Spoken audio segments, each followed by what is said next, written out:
ஜோதிடத்தில் சாதித்தவர்கள் உண்டு. பலன்களை சொல்லி சாதிக்கிறது, பரிகாரம் சொல்லி சாதிக்கிறதல்ல, பலன்களை சொல்லி இதுதான் நடக்கும்னு சொல்லி சொல்லக்கூடியவங்க ஏகப்பட்ட பேர் உண்டு. அவர்கள் மத்தியில் திரு சனிவாழ்க குணசேகரன் ஐயா அவர்கள் தன்னுடைய அனுபவத்தில் ஏறக்குறைய ஒரு நீண்ட காலமாக ஜோதிட சேவை ஆற்றி கொண்டிருக்கிறார். கோயம்புத்தூர் நகரத்தில் இருந்தாலும் கூட ஈரோடு நகரம் தான் அவருக்கு பிடிச்சிருக்குன்னு சொல்லி ஜோதிட சேவை ஆற்றியிருக்கார். தெளிவாக பேசக்கூடிய ஒரு விஷயம் எந்த ஒரு விஷயத்தையும் ஜோதிடத்தில் தெளிவாக சொல்லணும். நம்ம இந்த ஆசிலேஷன் சொல்கிறது ஜோதிடம்ல அப்போ என்ன சொல்கிறாங்க, ஜோதிடமே திடமாகணும் அப்படிங்கிறத ஒரு விஷயம். அதில் தெளிவாக தன்னுடைய கருத்துக்களை பதிய வருகிறார். வருகவர் என்று வரவேற்கிறோம். வளர்க ஜோதிடக்கலை, ஓங்குக இந்து சமுதாய ஒற்றுமை, இது நமது தாரக மந்திரம். நமது குரு ஜோதிட சங்கத்தினுடைய 3 நாள் விழா வந்திருக்கக்கூடிய அத்தனை அன்பர்களுக்கும் இந்த சங்கத்தின் சார்பாக வருக வருக என்று வரவேற்று, இப்போ முதல்ல பராசர முறையில் போய் ஒரு ஐடியாலஜி கிடைக்காம அடுத்த ஸ்டேஜ் என்ன அப்படிங்கிறது நம்ம தேடிட்டு இருக்கும்போது கிருஷ்ணமூர்த்தி பദ്ധதி, அதில் சில விடைகள் கிடைக்குது. அடுத்தது நம்மளுடைய பள்ளிப்பாளையம் ஜோதிட ஆராய்ச்சியாளர் சங்கத்தின் 1993 ஆரம்பம். அந்த 93ல் 1ஆம் ஆண்டு அந்த விழாவில் கலந்துக்கிறேன். அந்த ஒரு 4 கூட்டம் தான் அதில் போகலை ஸ்டார்டிங்கில். 93ஆம் ஆண்டு அந்த 1ஆம் ஆண்டிலிருந்து இருக்கிறது. அதில் நம்முடைய கும்பகோணத்து ஐயா அருணாச்சலம் அவர்கள் பாடல்கள் மூலியமாகவே ஜோதிடத்தை சங்கத்தை கொண்டு போனார். அது ஒரு காலகட்டங்களில் ஒரு சிறப்பு. அவருக்கு உறுதுணையாக ஐயா முத்தூர் ராமசாமி அவர்கள், அவரு பாடல்களில் மிக சிறப்பான முறையில் இருந்தவர். அப்போ ஒரு பாடல்கள் எல்லாமே அவர் கிட்டத்தட்ட சொல்லுவார், 5,50,000 பாடல்கள் இருக்கிறது. இதில் நம்ம ஒரு 10% தெரிஞ்சுக்கிட்டாலே ஜோதிடத்தில் வெற்றி கிடையலாம் அப்படின்னு இந்த பள்ளிப்பாளைய ஜோதிட சங்கம் அப்படின்னாவே முதல் பாடல் பெற்ற ஸ்தலம் அப்படிங்கிற மாதிரி ஆயிடுச்சு முதல்ல. அப்போ எல்லாமே பாடல் தெரிஞ்சிருக்கணுங்கிற நிலையில் பழைய புலிப்பானைகள் எல்லாமே தட்டி எழுப்புனாங்க. பீமகவி, தியாகராஜ சேகரம், பழைய நூல்கள் எல்லாமே பழைய புத்தக கடைகளெல்லாம் தேடி தேடி தேடி தேடி அலசி ஆராய்ஞ்சு அந்த பாடல்களை எல்லாமே மனப்பாடம் பண்ணி பாடல் தெரிஞ்சுது. அர்த்தம் தெரியாத காரணத்தினால அப்படியே நின்றுட்டோம். அவர் கூட சொல்லுவார், அழலவன் மைந்தன், அதாவது சுகர்நாடிங்கிற புத்தகத்தில் 869வது பாடல், அழலவன் மைந்தன் கூட அமர்ந்திட கேந்திர கோணம் தலைபெறும் சுபர்கள் நோக்க தரைமகன் வலுத்து நின்றால் மலை என செல்வம் போங்கும் மன்னன் போல் இருப்பான் பாரு. அந்த பாடல் கிட்டத்தட்ட ஒரு 7 நிமிடம் பாடலாம். நமது நண்பர் பொன் சக்திவேல் ராஜன் அந்த பாடலில் தான் பிரபல்யமான அருணாச்சலம் ஐயா அவர்கள் சொன்ன பாடல், அதை ஒரு 5 நிமிஷம் பாடுவார். ஆனால் அந்த பாடலுக்கு என்ன விளக்கம் அப்படிங்கிறத அது என்ன சொன்னால் அவங்கவுங்க கோணத்தில் அது போயிடுச்சு. இப்போ கூட அந்த பாடலுக்கு சேரக்கூடிய கிரக நிலைகள் வந்துருச்சு. இன்றைக்கி தான் அந்த பாடல் மறுபடியும் சேருது போல தருது. எப்படின்னா இன்றைக்கி சனி பகவான் இருக்கிற இடத்துல செவ்வாய் அப்படியே வர்றாரு, மகரத்திலேருந்து கும்பத்தை நோக்கி வர்றாரு. அழலவன் மைந்தன் கூட, அழலவன் அப்படின்னா சூரியன், மைந்தன் கூட அமர்ந்திடும் கேந்திர கோணம், கேந்திரம் 1 4 7 10, திரிகோணம் 1 5 9, சூரியன் செவ்வாய் ஒன்று சேர்ந்திருந்து தரைமகன் வலுத்து நின்றால், தரைமகன் அடியின் செவ்வாய் தலைபெறும் சுபர்கள் நோக்க, தலைபெறும் சுபர்கள் நோக்கன்னா அப்படின்னா இந்த இடத்துல குருவை எடுத்துக்கலாம், அல்லது அந்தந்த ஜாதகத்தில் 9ஆம் அதிபதி அந்த இடத்தை பார்த்தால் அதுவும் ஒரு குருவே. மலை என செல்வம் போங்கும் மன்னன் போல் இருப்பான் பாரு அப்படின்னு சொல்லி பாடல் பெற்று, இது தர்க்கநாடியில் வருங்க. வசிஷ்டருக்கும் விஸ்வாமித்திரருக்கும் நடந்த தர்க்கநாடியில் வரக்கூடிய பாடல் 869 சுகர்நாடி இந்த பாடலில் வருது. இப்போ இன்னைக்கு செவ்வாயும் சனியும் ஒன்று சேரக்கூடிய ஒரு காலம், கிட்டத்தட்ட ஒரு 45 நாள் இருக்கக்கூடியது. உலகத்துக்கு ஜோதிடம் எப்படி, தனிப்பட்ட ஜாதகம் எப்படி, பாசிட்டிவ் என்ன நெகட்டிவ் என்ன, இதுதான் இன்னைக்கு இருக்கிற சர்ச்சை. அதுலேயும் காற்று ராசியில் சேர்க்கிறார். சனி ஏற்கனவே காற்று ராசியில் இருக்கிறாரு, அந்த அதிபதியும் அவரே. இப்போ செவ்வாய் வந்து வர்றாரு. அந்த காற்று ராசியில் வரும்போது பாருங்க, கிட்டத்தட்ட நிறைய ஏர்கிராஃப்ட், அதாவது விமான விபத்துக்கள் நிறைய வரும். சனி செவ்வாயினுடைய சேர்க்கை வந்து விமான விபத்துக்கள் அதிகமாக வரக்கூடியது. கும்பம் அப்படிங்கிறது கோயில் நகரங்களை குறிக்கக்கூடிய இடம். இந்த கோயில் திருவிழாக்களில் காற்றுத்தன்மை கம்மியாக, அதாவது ஒரு குறிப்பிட்ட இடங்களை ஓவர்லோடு பண்ணி அடைச்சி ஒன்றோட ஒன்று மிதிபட்டு பாதிக்கலாம், தீபிடிச்சு இறக்கலாம். நம்ம தஞ்சையில் ஒரு தடவை யாகம் நடத்தி அந்த யாக பந்தலே அப்படியே விழுந்தது. கும்பகோணத்தில் ஒரு தடவை இந்த குழந்தைகள் எல்லாமே ஸ்கூலில் அந்த விபத்து நடந்தது. திருச்சியில் ஒரு கல்யாண வீட்டில் அந்த பந்தல் சாஞ்சு விழுந்தது. இப்போ இந்த மாதிரி அசம்பாவிதங்கள் எல்லாமே இந்த காலகட்டத்தில் நடக்கும். அதுலேயும் எப்போ நடக்கும் அப்படின்னு கேட்டிங்கன்னா, அதாவது சிம்ம ராசியில் சந்திரன் சஞ்சரிக்கக்கூடிய நேரங்கள்லையும், அதே சந்திரன் கும்பத்தில் சஞ்சரிக்கக்கூடிய ஏப்ரல் மாதம் 5, 6, 7 தேதிகளில் சந்திரன் வந்து கும்பத்தில் சஞ்சரிக்கக்கூடிய காலங்களில் தான் இந்த பொதுமக்கள் பாதிக்கப்படுகிறார்கள். அப்போ அந்த சனி செவ்வாய் சந்திரன் சேரும்போது காற்று ராசியில் சஞ்சரிக்கக்கூடிய காலகட்டங்களில் விமான விபத்துக்கள் அதிகமாக வரக்கூடியது, நெருப்புனால் பாதிக்கக்கூடியது. இந்த காட்டு தீ நிறைய வந்தது. இப்போ இதே சனி செவ்வாய் வந்து பார்த்தீங்கன்னா தனுசு ராசியில் இந்த பூராட நட்சத்திரத்தில் சஞ்சரிக்கும் போது பார்த்தீங்கன்னா இந்த குரங்காணி மலையில் தீ பிடிச்சது. இந்த ட்ரெக்கிங் போனவங்கெல்லாம் நிறைய பேர், ஒரு 20-25 பேர் அதில் பாதிக்கப்பட்டவங்க. குரங்காணி மலை தேனி மாவட்டத்தில், அது பூராட நட்சத்திரம். இந்த பூராட நட்சத்திரம் ஆண் குரங்கு. அந்த குரங்காணி மலையில் தான் அந்த பாதிப்பு ஏற்பட்டது. இப்போ இந்த சதய நட்சத்திரத்தில் வர்றாரு. அப்போ சதய நட்சத்திரத்தில் சஞ்சரிக்கக்கூடிய காலங்களில் பர்டிகுலராக உங்களுக்கு வந்து ஏப்ரலில் அந்த 5, 6 தேதி, 5, 6 கொஞ்சம் கடுமையான சேதாரத்தையும், 7ஆம் தேதி சற்று கொஞ்சம் கம்மியாக இருக்கும். இந்த காலகட்டங்களில் கவனமாக இருக்க வேண்டும் அப்படிங்கிறது. இதில் யாருக்கு அப்படின்னா, ஏற்கனவே சனி செவ்வாய் சேர்ந்து இருக்கிறவங்களுக்கு தான் அதிகமான பாதிப்புகளை ஏற்படுத்தும். எல்லாருக்கும் அப்படி வருமானம் வராது. ஏற்கனவே சனி செவ்வாய் சேர்க்கை. இப்போ உதாரணத்துக்கு 1996 டிசம்பர் மாதம் உங்களுக்கு சனி கேது மீனத்தில், செவ்வாய் ராகு வந்து பார்த்தீங்கன்னா கன்னியில் இருந்தது. 97 ஒரு ஜூலை மாதம் வரைக்கும் அந்த காம்பினேஷன் இருந்தது. 96 டிசம்பர்ல இருந்து 97 ஜூலை மாதம் வரைக்கும் இந்த சனி செவ்வாய் சேர்ந்தது பார்த்தது. அதே மாதிரி சனி செவ்வாய் சேர்க்கை இருக்கக்கூடிய ஜாதகங்களில் இந்த விபத்து பாதிப்புகள் ஏற்படும்.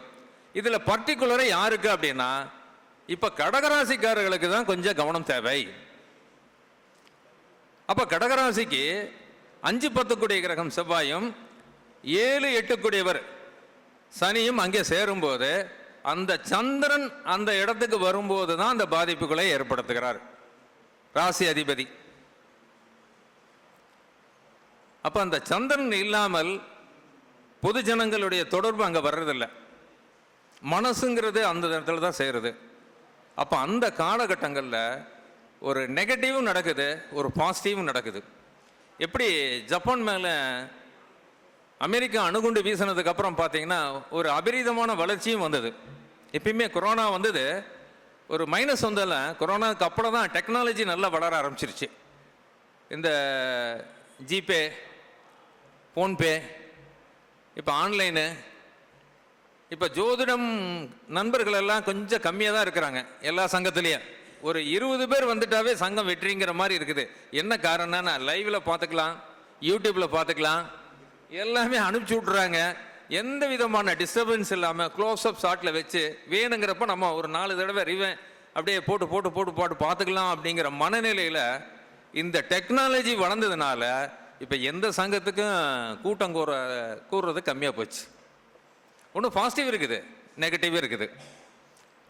அப்போ இங்கே வந்து கான்சன்ட்ரேஷன் கொஞ்சம் நம்ம வேற ஒரு கவனம் பேசிகிட்டு இருந்தாலும் இன்னொரு இடத்துக்கு போயிருந்தாலும் மாறிடும். அப்போ இந்த காலகட்டங்களில் சனி செவ்வாய் சேரும்போது தொழிலும் வளர்ச்சி அடையும். பாசிட்டிவ் இருக்குது, நெகட்டிவ் இருக்குது. அப்போ இந்த மாதிரி காலகட்டங்களில் திருமணத்தை வச்சு கொடுக்கறது கொஞ்சம் யோசனை பண்ண வேண்டிய நிலைமையில் இருக்கணும். அப்ப 23ஆம் தேதி ஏப்ரல் 23 வரைக்கும் இந்த காம்பினேஷன் இருக்குது. அப்ப இந்த செவ்வாய் வெளியே போற வரைக்கும் இந்த சனி செவ்வாயினுடைய தொடர்புகள் இருக்கக்கூடிய காலகட்டங்களில் இந்த பாதிப்புகள் நடக்கும். மிகச்சிறந்த தலைவர்கள் மரணமெய்வார்கள், திடீர் மரணமெய்வார்கள், விபத்துக்குள்ளாவார்கள், இல்லைன்னா கொல்லப்படுவார்கள். இதுவும் நடக்கும். நாட்டுக்கு, உலகத்துக்கு, ஒரு நாட்டுக்கு நாட்டு யுத்தம் வரக்கூடிய காலகட்டங்களே இந்த நேரம் தான். அப்போ அசம்பாத இந்த ரசாயன ஆயுதங்களை பயன்படுத்துறது, ரசாயனங்கள் வெடிக்கிறது, கேஸ் ஓப்பன் ஆகிறது, இந்த மாதிரி சிலிண்டர் வெடிக்கிறது, இதெல்லாம் இந்த காலகட்டங்களில் தான் அதிகமாக வரும். இது உலக ஜாதகத்துக்கும் சரி, தனிப்பட்ட நம்மளுடைய ஜாதகத்துக்கும் நம்ம பார்த்துக்கணும். அப்போ மேசத்தினுடைய அதிபதியும் கும்பத்தினுடைய அதிபதியும் ஒன்று சேர்க்கிறார். ஏன்னா அது நெருப்பு ராசி. மேசம் நெருப்பு, கும்பம் அப்படிங்கிறது உங்களுக்கு காற்று ராசி. அப்போ நெருப்பும் காற்றும் ஒன்று சேரக்கூடிய காலம் அப்படிங்கிறது. ஏன் இந்த விருச்சிகத்தை எடுக்கல அப்படின்னா, விருச்சிகம் நீர் ராசி. இப்போ காம்பினேஷன் பார்த்தீங்கன்னா மேசமும் கும்பம் மட்டும்தான் எடுத்துக்கணும். நீங்கள் மகரத்தை கூட எடுத்துக்க வேண்டாம். ஏன்னா ஒரு ஆண் ராசியில் சேரும்போது ஆண் தன்மை, அதாவது இந்த மேசமும் இந்த கும்பம் மட்டும்தான் நாம் எடுத்துக்கணும். எல்லா கிரகங்களுக்கு 2 ஆதிபத்தியம் இருக்குது. சூரியன் சந்திரனுக்கு ஒரு ஆதிபத்தியம் இருக்குது. நமக்கு கூட பிரச்சனை என்ன அப்படின்னா, இது வேலை செய்யுமா அது வேலை செய்யுமா, 2 ஆதிபத்தியம். இப்போ சனி செவ்வாய் சேரது மேசமும் கும்பம் மட்டுமே. இங்கே மகரமும் விருச்சிகமும் நீங்கள் எடுத்துக்க வேண்டிய அவசியம் இல்லை. எந்த லக்னத்துக்கு எந்த ராசிக்கு எடுத்துட்டாலும் கும்பமும் மேசம் மட்டும்தான் இயங்கும். அப்போ கடக ராசிக்கு அல்லது கடக லக்னத்துக்கு 8ஆம் ஆதிபத்தியமும் 10ஆம் ஆதிபத்தியம் மட்டுமே வேலை செய்யும். அப்போ 8, 10ங்கிறது தொழிற்சாலைகள். அப்போ 8ஆம் இடம்ங்கிறது ஆயுள நினைக்கக்கூடிய இடம். இந்த இடத்துல மட்டும் கவனமாக இருக்க வேணும். அதே கும்பலக்கணம் கும்பராசிக்காரர்களுக்கும் அந்த பிரச்சனை ஏற்படுகிறது. லக்னாதிபதியும் 3 கூடிய கிரகம் சேரக்கூடிய காலம். அப்போ சகோதரர்கள் உறவு, யுத்தம் அப்படிங்கிறதும் வரும். ஒரு பதட்டமான சிச்சுவேஷன். சில நேரங்களில் குரு பார்க்கும்போது அது சற்று அழுத்தி வைக்கும், இல்லைன்னா அது அதிகப்படுத்தி விடும். இப்போ அந்த மாதிரி கிரகங்களும் பார்வைக்கு இங்கே இல்லை, இடம் இல்லை. ராகு தான் அதை நோக்கி வந்து கொண்டிருக்கிறார். சமீபத்தில் ராகு தான் அந்த நோக்கி வந்து கொண்டிருக்கிறாரு. சூரியனும் அப்படியே ராகுவோட கனெக்ட் ஆக போகிறாரு. இப்போ இந்த ராகு சூரியன் கனெக்டிங்கு, செவ்வாய் சனி கனெக்டிங் சரியில்லை. ஐயா இதில் நம்ம எக்ஸ்பர்ட் ஆனவர் யார் அப்படின்னா சரவண சோமசுந்தரம். அவருடைய பதிவுகள் எல்லாம் நான் இதில் பார்ப்பேன், ஃபேஸ்புக்கில் பார்ப்பேன். தங்கத்தை பற்றி பேசுவார், அப்பப்போ ஷேர் மார்க்கெட்டில் நிலவரங்களை பற்றி பேசுகிறார், நல்லா அனலைஸ் பண்ணுறாரு. அது அவருக்கு ஒரு தனி என்ன சொன்னால், அதுலேயே சப்ஜெக்டில் ஊறி போய் கொண்டு போகிறது ஒரு ரொம்ப விசேஷம். நாம் இதில் கொஞ்சம் அதில் கொஞ்சம் இந்த பொரியலில் சாப்பிட்ற மாதிரி சாப்பிட்டுட்டே இருக்கிறேன். இதுலேயுமே முழுமையை அடைய முடிய மாட்டேங்குது. இன்றைக்கி நிலவரத்தை அதை சொல்லிட்டோம். இப்போ நாம் ஒரு ஜாதகத்தை பார்த்த உடனே ப்ரிடிக்ஷன் பண்ணுறதுல தான் சக்ஸஸ். இது பிருகநந்தி நாடியில் நல்லா கிடைக்குது, பராசர முறையில் கிடைச்சிருக்குது. அது ரெட்டை ஜாதகங்கள் கிடைக்கும்போது திணறோம். இல்லை பக்கத்து வீட்டுக்காரரு ஒரு 10 நிமிஷம் வித்தியாசத்தில் பிறந்தவர்கள் ரொம்ப டிஃப்ரெண்ட்டாக இருக்கிறாங்க அப்படிங்கும்போது அது கிடைக்கல. கிருஷ்ணமூர்த்தி பத்ததியிலே போகும்போது கூட அவ்வளவு தெளிவாக கிடைக்கல. ஆனால் பிருகநந்தி நாடியில் நிறைய கிடைச்சிது. அப்போ நம்ம அந்த அனுபவத்தை சேகரித்து வச்சுக்கிட்டோம். பிருகநந்தி நாடியில் அந்த கிரக சேர்க்கையில் நிறைய விஷயங்கள் கிடைச்சிது. அதை நம்ம எந்த இதுலேயுமே நம்ம சப்ஜெக்ட் வேண்டாம்னு சொல்லக்கூடாது. எல்லா சப்ஜெக்டையும் நம்ம தெரிஞ்சு வச்சுக்கிறது மிக மிக அற்புதம். நம்ம எந்த சப்ஜெக்டையும் குறை சொல்லலை. அதில் நமக்கு முழுமையான குருமார்கள் கிடைக்கல, அதனால் நமக்கு தெரியல, அவ்வளோதான் விஷயம். அது முழுமையான குருமார்கள் கிடைச்சி நாம் அந்த சப்ஜெக்டுக்குள்ளே உள்ள போகும்போது மிகச்சிறப்பான இது. எங்களுக்கு பார்த்தீங்கன்னா ஆர்ஜி ராவ் அவர்கள், ஐயா தாராபுரத்தில் ராமசுப்பு அவர்கள் நம்ம பள்ளிப்பாளையம் சங்கத்துக்கு அவர் கூப்பிட்டு கேட்பார், வாங்க இந்த மாதிரி தாராபுரத்தில் கிளாஸ் நடத்துகிறோம் அப்படின்னு சொல்லி மாணவர்களை எல்லாம் அழைச்சிட்டு போய் ஆர்ஜி ராவ் அவர்கள் அங்கே 5 நாள் கிளாஸு 3 நாள் கிளாஸு வருஷத்துக்கு போட்டு அவர் ஒரு ஃபார்மேட்டை அங்கே கொடுத்தாரு. அதுக்கப்புறம் எல்டி துரைசாமி எல்டிஏஎம் அப்படிம்போம், அவர் ஒரு தனி மெத்தடில் அந்த ஆர்ஜிராவனுடைய புத்தகத்திலிருந்து நிறைய சேகரித்து அதுக்கப்புறம் டெவலப் ஆனது தான் இன்னைக்கு பிருகநந்தி நாடி. அப்போ பிருகநந்தி நாடியில் ஒரு கிரகச்சேர்க்கை இப்போ ஈஸியாக அவங்கவுங்க ஜாதகத்தில் ஏங்க இவருக்கு முதல்ல தொழில் அமையுமா கல்யாணம் அமையுமா இப்படி ஒரு கேள்வி கேட்பாங்க தெரியுங்களா? இதுக்கு என்னங்க விட? முதல்ல கல்யாணம் அமையுமா தொழில் அமையுமா? தொழில் அமைஞ்சு கல்யாணம் ஆகுமா? அப்போ குரு ஜீவன் சனியை முதல்ல டச் பண்ணாருன்னு வச்சுங்க தொழில் அமையும். தொழிலுக்கு பின்னால் சுக்கிரன் இருந்தாருன்னா இப்போ தொழில் அமைஞ்சு இவர் கல்யாணம் ஆகுதுன்னு அர்த்தம். இதே குரு சுக்கிரனை டச் பண்ணிட்டு அடுத்தது சனியை டச் பண்ணாருன்னு வச்சுங்களேன், அப்போ இவங்களுக்கு முதல்ல திருமணம் நடக்கும். திருமணத்துக்கு பின்னால் தான் இவருக்கு தொழில் அமையும். அப்போ இந்த மாதிரி ஜாதகத்தை முதல்ல கல்யாணம் பண்ணி வச்சிருங்க, அப்புறம் ஈஸியாக இவருக்கு தொழில் அமையும். இது ப்ரெடிக்ஷன் கிடைத்தது எதுன்னு கேட்டிங்கன்னா பிருகநந்தி நாடியில். அப்போ நாடியில் நிறைய சேர்க்கை இருக்குது. நாங்கள் தான் சொன்னேன், அந்த 3 செட்டு விளையாடுற மாதிரி நாங்கள் சொல்லுவோம். நிறைய பேத்துக்கு அப்படியே சும்மா 2 கிரகத்தை வச்சு அழகாக நகர்த்திட்டே போயிட்டே இருப்போம். இந்த காரகத்துவமெல்லாம் இன்றைக்கி நினச்சா ஒரு என்ன சொல்கிறதுன்னா ஒரு அற்புதமான எசன்ஸு. அப்போ ஒரு காரகத்துவத்தை எப்படி எடுக்கிறது எப்படி சேர்த்துறது அதை தான் தெரியாமல் நிறைய பேர் முடிச்சுட்டு இருக்கிறோம். இப்போ சந்திரன் அப்படிங்கிற ஒரு கிரகம், சுக்கிரன் அப்படிங்கிற கிரகம் 2 தான். ஒரு மேசத்தில் இருக்கிறாருன்னு வச்சுங்களேன், இது முன்னால் இருக்குது இது பின்னால் இருக்குது, இல்லை இது பின்னால் இருக்குது இது முன்னால் இருக்குது. அதுக்கு எப்படி டெஃபினேஷன்? அப்போ சந்திரன் என்பது தாய், சந்திரன் என்பது மனம், சந்திரன் என்பது செயல்பாடு அப்படிங்கிற கிரகம். சந்திரனுக்கு இன்னொரு பேர் என்ன? மோசடி, ஏமாற்று பேர் வலி அப்படிங்கிற கிரகமும் கூட. அப்போ சந்திரனுக்கு அடுத்தது ஒரு ஜாதகத்தில் சுக்கிரன் அமர்ந்திருந்தால் தன் தாயிடம் அதிகமான செல்வங்கள் இருக்கிறது, தாய் அழகாக இருப்பார் சொல்லலாம். வெளியூரில் போய் பணம் சம்பாதிக்கிறாரு.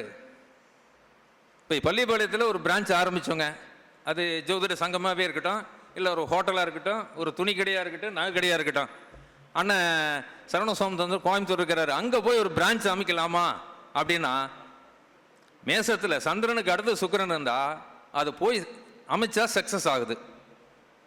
சந்திரனுக்கு அடுத்தது சுக்கிரன், அஸ்வினி 1ஆம் பாதத்தில் சந்திரன், அஸ்வினி 2ஆம் பாதத்தில் சுக்கிரனே வச்சுக்கோங்களேன், இல்லை பரணி 1 பரணி 2 எவ்வளோ டிஃப்ரெண்ட்டாக இருந்தாலும் பரவாயில்ல. வெளியூரில் போய் வெளிநாட்டில் போய் பணம் சம்பாதிக்கக்கூடிய ஆற்றல் இவங்க கிட்ட இருக்குது. இதே மாற்றி போடுறேன், சுக்கிரன் அஸ்வினி 1 அஸ்வினி 2ல் சந்திரன். இவங்க என்ன பண்ணுறாங்கன்னா தன் மனைவி அப்படிங்கிறது சுக்கிரன், வெகு செலவாளி, செலவு செய்கிறது அப்படின்னா சந்திரன், ஏமாற்றப்படுகிறார். இவங்க பர்ச்சேஸ் போனாங்கன்னா மனைவி என்ன விலை கொடுத்தாலும் வாங்கிடுவாங்க, அவங்களுக்கு ரேட்டை பற்றி அவசியம் இல்லை, ஏமாற்றப்படுகிறார். இவர் பணத்தை கொண்டு போய் வெளியிடங்களுக்கு செல்லும்போது ஏமாறுகிறார். இப்போ ஈரோட்டில் அருமையாக ஓடிட்டு இருக்குது, பள்ளிப்பாளையத்தில் ஒரு பிரான்ச்சஸ் ஓடிட்டு இருக்குது, கோயம்புத்தூர் போய் வைக்கலான்னு போனார்னு வச்சுங்க, அங்கே கொண்டு போய் பணத்தை விட்டுட்டு வந்துடுவார். சுக்கிரனுக்கு அடுத்து சந்திரன் இருந்தா, சுக்கிரனுக்கு அடுத்தது சந்திரன், அது எந்த ராசியில் இருந்தாலும். இப்போ இன்னி கொஞ்சம் விரிவாக்கம் போகும்போது தான் அது எந்த ஊர் எந்த நட்சத்திரம், அந்த நட்சத்திரத்தினுடைய குணங்கள், அதுக்கு ஆப்போசிட்ல இருக்கிற கிரகம் என்ன, அதுக்கு 5ல் என்ன கிரகம் இருக்குது, இது கொஞ்சம் அப்படியே சப்டிவிஷனில் வருது. ஒரு 2 கிரகத்தை வச்சு நாம் இயக்கலாம். ஒரு சில ஜாதகங்களில் கணவன் மனைவி அப்படிங்கிறது நாடியில் சுக்கிரன் செவ்வாய் தான். அப்போ அந்த சுக்கிரன் செவ்வாய்க்கு இடையில் ஒரு ராகுங்கிற கிரகம் இருந்தால், அது ஆண் ஜாதகத்தில் இருந்தாலும் சரி பெண் ஜாதகத்தில் இருந்தாலும் சரி, ஒரு குறிப்பிட்ட காலம் இவங்களுக்குள் ஒரு பிரிவினை வருகிறது. டிரான்சிட்ல அதே ராகு அங்கே வரும்போதோ அல்லது கேது அங்கே வரும்போது இவங்களை கணவன் மனைவியை பிரித்து வைக்கிது. ஒரே இடத்துல 2 கிரகம் இருந்து, இப்போ அஸ்வினி 1ல் ஒரு செவ்வாய் இருக்கிறாரு, அஸ்வினி 4ல் சுக்கிரன் இருக்கிறார், அஸ்வினி 2ல் ஒரு ராகுங்கிற கிரகம் இருந்தால் பிரித்து வைக்குது. ஒரு குறிப்பிட்ட காலங்களில் பிரித்து வச்சு அந்த கிரகம் நகரும் போது அதை சேர்த்து வைக்குது. இப்போ இந்த ராகு அப்படின்னா ஒரு பெருக்கல், கேது அப்படின்னா மைனஸ். இது பிருகநந்தி நாடியில் சொல்லக்கூடிய ஒரு விதிமுறை. அப்போ எந்த ஜாதகத்தில் சுக்கிரனுடன் கேது சேருவங்களோ அவங்களுக்கெல்லாம் மனைவிக்கு ஹெல்த் வைஸ் பாதிக்குது, பொருளாதாரத்தில் சற்று பின்தங்கி இருக்கிறவங்க. இதே சுக்கிரனுக்கு பக்கத்தில் ராகு இருந்தால் மனைவியினுடைய செல்வமும் பொருளாதாரத்தில் நல்ல வளர்ச்சியும் அடையக்கூடிய ஜாதகமாக இருக்கிறது. இது பொதுவாக சொல்லப்பட்ட ஒரு விதி. இப்போ ஒரு ஜாதகத்தில் சுக்கிரன் அப்படிங்கிற கிரகம் பாருங்க மீனத்தில் இருக்கிறார், மேசத்தில் ஒரு கேதுங்கிற கிரகம் இருக்கிறார். இதுக்கு என்ன விளக்கம் சொல்லுவோம்? முதல்ல என்ன சொல்றது? சுக்கிரனுக்கு முன்னால கேது இருந்தா அந்த ஜாதகருக்கு பொருளாதாரத்தில், ஏன்னா கேது மைனஸ், ராகுங்கிறது மல்டிப்ளே, அதிகப்படுத்துறது பூராமே ராகு, குறைக்கிறது பூரா கேது. அப்போ பொருளாதாரத்தில் பின்தங்கிறாங்க, பொருளாதார வளர்ச்சி அவங்களுக்கு கம்மியாகுது, தன்னுடைய செல்வங்கள் யாருடையுமா கொடுத்து ஏமாறுகிறார்கள், அகலக்கால் வச்சு ஏமாந்துருவாங்க, இப்படியெல்லாம் நம்ம சொல்லலாம். ஆனால் இதே மீனத்தில் ஒரு ஜாதகருக்கு சுக்கிரன் அமர்ந்து மேசத்தில் கேது இருந்தால், அது ஆணாக இருந்தாலும் சரி பெண்ணாக இருந்தாலும் சரி, இதுக்கு எப்படி ப்ரொடெக்ஷன் கொடுக்கணும் அப்படிங்கிறது ஒரு ரூல் இருக்குது. இதே மேசத்தில் ராகு இருந்தால், அதே சுக்கிரன் ஒரு ஆண் ஜாதகமாக இருந்தாலும் சரி பெண் ஜாதகமாக இருந்தாலும் இதுக்கு எப்படி பலன்? இப்போ கன்னியில் ஒரு சுக்கிரன் இருக்குது, இப்போ மீனத்துக்கு சொல்லிட்டான், கன்னிக்கு சுக்கிரன் இருக்குது. அதே துலாத்தில் கேது இருக்குது அல்லது துலாத்தில் ராகு இருக்குது, இதுக்கு என்ன பதில்? பாருங்க, கேதுங்கிறது பாட்டி, நம்ம உறவு முறைகளில் கேதுங்கிறது பாட்டி. ஒரு பெண் ஜாதகமாக இருக்குன்னு வச்சுங்களேன், சுக்கிரன் மீனத்திலிருந்து மேசத்தில் கேது இருக்கும்போது இந்த பாட்டி இருக்கிற வரைக்கும் இந்த உச்சத்தை விட்டு வெளியேற விடாது கேது. எப்படிங்க உச்சத்தை? ஏன்னா சுக்கிரன் வந்து மேசத்தை நோக்கி செல்லக்கூடிய ஒரு கிரகம், கேதுங்கிறது ரிவர்ஸில் வரக்கூடிய கிரகம். அப்போ இந்த பாட்டி உயிரோடு இருக்கிற வரைக்கும் இவங்களுக்கு வசதி வாய்ப்புகள் குறையாது. அப்போ முதல்ல என்ன ரூல் சொன்னோம்? சுக்கிரனுக்கு அடுத்தது கேது இருந்தால் அவங்களுடைய செல்வங்கள் குறையும் சொன்னோம். ஏன்னா இது உச்சத்திலிருந்து மேசத்துக்கு போகும்போது ஒரு சாதாரணமாக தான் போகும். இந்த கேது என்னென்ன ரிவர்ஸ் இப்படி கொண்டு வரும்போது உச்சத்திலேயே இருக்க வைக்கும். ஒரு பெண் ஜாதகத்தில் இருக்கு இந்த மாதிரி காம்பினேஷன் தான் பாட்டி சொத்து அவங்களுக்கு இருக்குதுன்னு அர்த்தம். பாட்டி இறந்ததுக்கு அப்புறம் தான் இந்த ஜாதகம் பலகீனமாகுது பாருங்க. அப்போ கேதுங்கிற கிரகம் பாட்டி சுக்கிரனை விட்டு கடந்து போய்விட்டால் அப்படிங்கிறத விட அந்த தன்னுடைய பாட்டி இறந்ததுக்கு அப்புறம் இவங்க பொருளாதாரம் பலகீனமாக மாறுகிறது. அந்த சொத்தை விற்று சாதாரண மனிதனாக மாறுகிறார்கள். பாட்டி இருக்கிற வரைக்கும் சொத்து அற்புதமாக இருக்குது. இதே கண்ணியில் சுக்கிரன் இருக்கிறது, துலாத்தில் கேது இருக்குது. இப்போ பாருங்க, பாட்டி இறந்ததுக்கு அப்புறம் தான் இவர் வாழ்க்கையிலேயே முன்னுக்கு வருவார் பொருளாதார நிலைகள். ஏன்னா அந்த கேது இப்படி வரும்போது நீச்சத்தை விட்டு வெளியேறதுக்கு விடமாட்டாங்குது. ஏன்னா அடுத்த வீடு அவருக்கு ஆட்சி வீடு. துலாம் அப்படிங்கிற ஆட்சி வீட்டை அடைவதற்கு இந்த கேது ஒரு தடைக்கல்லாக இருக்கிறது. பாட்டிங்கிற கிரகம் தான் இவங்களை பாதிக்குது. அப்போ பாட்டி இறந்ததுக்கு பின்னால் பாருங்க இது ஆட்சி வீட்டை நோக்கி போகிறது. அப்போ ரெண்டும் பாருங்க காம்பினேஷன் எப்படி இருக்குது. இது நாடுல நம்ம பிருகநந்தி நாடுகளில் ஆர்ஜி ராவ் சொன்ன விதியை தாராபுரத்தில் இருக்கக்கூடிய ஐயா எல்டி சார் வந்து மணியன் சார் வந்து இதை அப்படியே ஒரு மாடிஃபிகேஷன் பண்ணி புது விதமான மெத்தடெல்லாம் இந்த நாடில் உருவாக்குனாங்க. அதுக்கப்புறம் சிவதாசன் ரவி அவர்கள் நிறைய போயிடுது. ஆனால் இன்னைக்கு நாடில் கிரக நிலைகள் அப்படியே சும்மா அப்படியே என்ன சொல்றதுன்னா உடனடி நிவாரணை. இப்போ நான் மருந்து கடையில் போன உடனே தலைவலிக்கு மாத்திரை, காய்ச்சலுக்கு மாத்திரை அப்படிங்கிற மாதிரி உடனே நிவாரணம் கிடைக்குதுன்னா நாடியில் கிடைக்குது. அதுக்கப்புறம் நம்ம துல்லியமாக எடுக்கணும்னா நம்ம பராசர முறை, அஷ்டவர்க்கம், திசாபதிகளில் எந்த பாவகத்தை வேலை செய்து இது எல்லாத்தையும் நம்ம எடுத்துக்க வேண்டியதாக இருக்குது. அப்போ நம்ம சைக்கிளிங் பத்ததின்னு சொல்லுவார். குருவனுடைய ஓட்டம் 12 வருஷத்துக்கு ஒருக்கா இடம் மாறிட்டே இருக்குது. இப்போ ஐயா நட்சத்திர நாயகன் அவர்கள் வந்து சொன்னார், ஒரு நட்சத்திரம் ஒரு ஸ்டாண்டர்டாக 18வது நட்சத்திரம் பணப்பகை நட்சத்திரம் அப்படிம்பாரு. பணப்பகை நட்சத்திரம் அப்படிங்கிறது ஒன்று இருக்குது. இது பொதுவான உண்மை, உண்மையான உண்மை அல்ல. பொதுவான உண்மை உண்மையான உண்மை கிடையாது. இப்போ நான் பிறந்தது திருவாதிரை.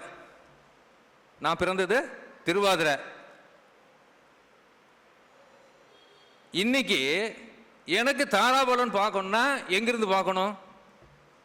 திருவாதிரையிலிருந்து பார்க்கணுமா? இப்போ என்ன திசை ஓடிட்டு இருக்குது அந்த திசையிலிருந்து பார்க்கணுமா? அப்படின்னா திசையிலிருந்து தான் பார்க்கணும். அப்போ திருவாதிரை நட்சத்திரம் எனக்கு எப்போ காலாவதி ஆயிடுச்சுன்னா, ராகு திசை முடிஞ்சோடனே திருவாதிரை காலாவதி ஆயிடுச்சு, குரு திசை முடிஞ்சோன்னா புனர்பூசம் காலாவதி ஆயிடுச்சு, சனி திசை முடிஞ்சோன்னா பூச நட்சத்திரம் காலாவதி ஆயிடுச்சு. இப்போ புதன் திசை நடக்குது, ஆயில்ய நட்சத்திரம் தான் எனக்கு ஜென்ம நட்சத்திரமா இருந்து இதுக்கு 18வது நட்சத்திரம் தான் பணப்பகை நட்சத்திரம். இதுதான் நம்ம துல்லியமா எடுத்தீங்கன்னா பலன் கிடைக்கும். ஜோதிடம் எங்க மிஸ்டேக் ஆகுது அப்படின்னா இதையும் நீங்க பாருங்க. நம்ம ஜனனநாத நட்சத்திரத்தையே ஃபிக்ஸ் பண்ணிட்டு அதுலேருந்து 2வது தார, 4வது தார, 6வது தார, 8வது தார, 9வது தார வச்சு பார்க்கறது தப்பில்லை. ஆனால் ஒரு திசை முடிஞ்சது எதை நோக்கி போகிறேன்னு பாருங்க, அந்த இடத்துக்கு உங்களுக்கு தாராபலன் எடுங்க, அதுதான் கரெக்டாக வரும்.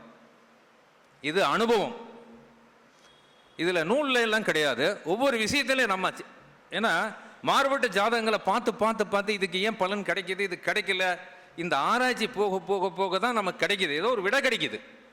அப்போ ஜோதிடம் உண்மை, ஜோதிடர் பொய், மருத்துவம் உண்மை, மருத்துவர் பொய், சட்டம் பொய், சட்டம் பொய் சொல்ல உண்மை, சட்டத்தை கையாளுகின்ற வக்கீலும் பொய், நீதிபதிங்க பொய். இதுதான் நம்ம ப்ரெடிக்ஷன் கொடுக்கறது. அப்போ நம்ம ஜோதிடத்தில் நம்ம இன்னும் தேடிட்டே இருக்கணும், தேடினா தான் அதுக்கு விடை கிடைக்குது. அப்போ ரூல்ஸ் எல்லாம் நம்ம எடுத்துக்கணும், எடுத்துக்கிட்டு இந்த தாராபலனை நீங்கள் எப்படி கையாளணும் அப்படிங்கிறத பாருங்க, அது உங்களுக்கு கிடைக்கும். இப்போ ஜென்ம நட்சத்திரத்துக்கு ஒரு காரியம் செய்கிறோம். இப்போ நிறைய பேர் பாருங்க, ஜென்ம நட்சத்திரத்தில் செய்ய வேண்டாம் செய்ய வேண்டாம்பாங்க. ஏன் செய்ய வேண்டாம்னு ஏதாவது ஒரு காரணம் இருக்குதா? எது செய்யலாம், எது செய்யக்கூடாதுங்க? சனிக்கிழமை அன்னைக்கு என்ன செய்யலாம், என்ன செய்யக்கூடாதுங்க? செவ்வாய்க்கிழமைக்கு என்ன செய்யலாம், செய்யக்கூடாது? வர்றவங்களே அப்படி கேட்குறாங்க பார்ட்டிக்கு. இல்லைங்க இன்னைக்கு வண்டி வாங்கல, இன்னைக்கு நம்ம நட்சத்திரமாக இருக்குது, எடுக்கலாங்களா? எடுத்தா என்னங்க? இல்லை ஜோசியர் ஜென்ம நட்சத்திரத்தில் வேண்டாங்கிறாங்க. ஏங்க இப்போ நம்ம எதுக்கு வேண்டான்னு சொல்கிறாங்கன்னா, இந்த திருமணத்துக்கு ஜென்ம நட்சத்திரம், ஜென்ம கிழமை, ஜென்ம மாதங்களில் செய்ய வேண்டாம் அப்படின்னு சொல்லிட்டாங்க. ஏன் செய்ய வேண்டான்னு சொன்னாங்க? எது செஞ்சாலும் பெருகும். ஜென்ம நட்சத்திரத்தில் நீங்கள் எந்த காரியம் செஞ்சு பாருங்கள், பெருகிட்டே இருக்கும். அப்போ கல்யாணம் பண்ணால் என்ன ஆகும்? 2 கல்யாணம் ஆகும், 3 கல்யாணம் ஆகும், 4 கல்யாணம் ஆகும். ஜென்ம நட்சத்திரத்தில் ஒரு பெண்ணுக்கோ ஒரு ஆணுக்கோ அவங்களுடைய நட்சத்திரத்தில் பண்ணி பாருங்க, 2 கல்யாணம், 3 கல்யாணம், 4 கல்யாணம் ஆகும். இது பண்ணக்கூடாதுங்கிறதுக்கு தான் ஜென்ம நட்சத்திரம், ஜென்ம மாதம், ஜென்ம கிழமையில் செய்யக்கூடாது. இப்போ கார் வாங்கலாங்க, உங்கள் சொந்த நட்சத்திரத்தில் எடுங்க. ஒரு வீடு வாங்கலாங்க, கிரயம் பண்ணுங்க. இடம் வாங்கலாம், கிரயம் பண்ணுங்க.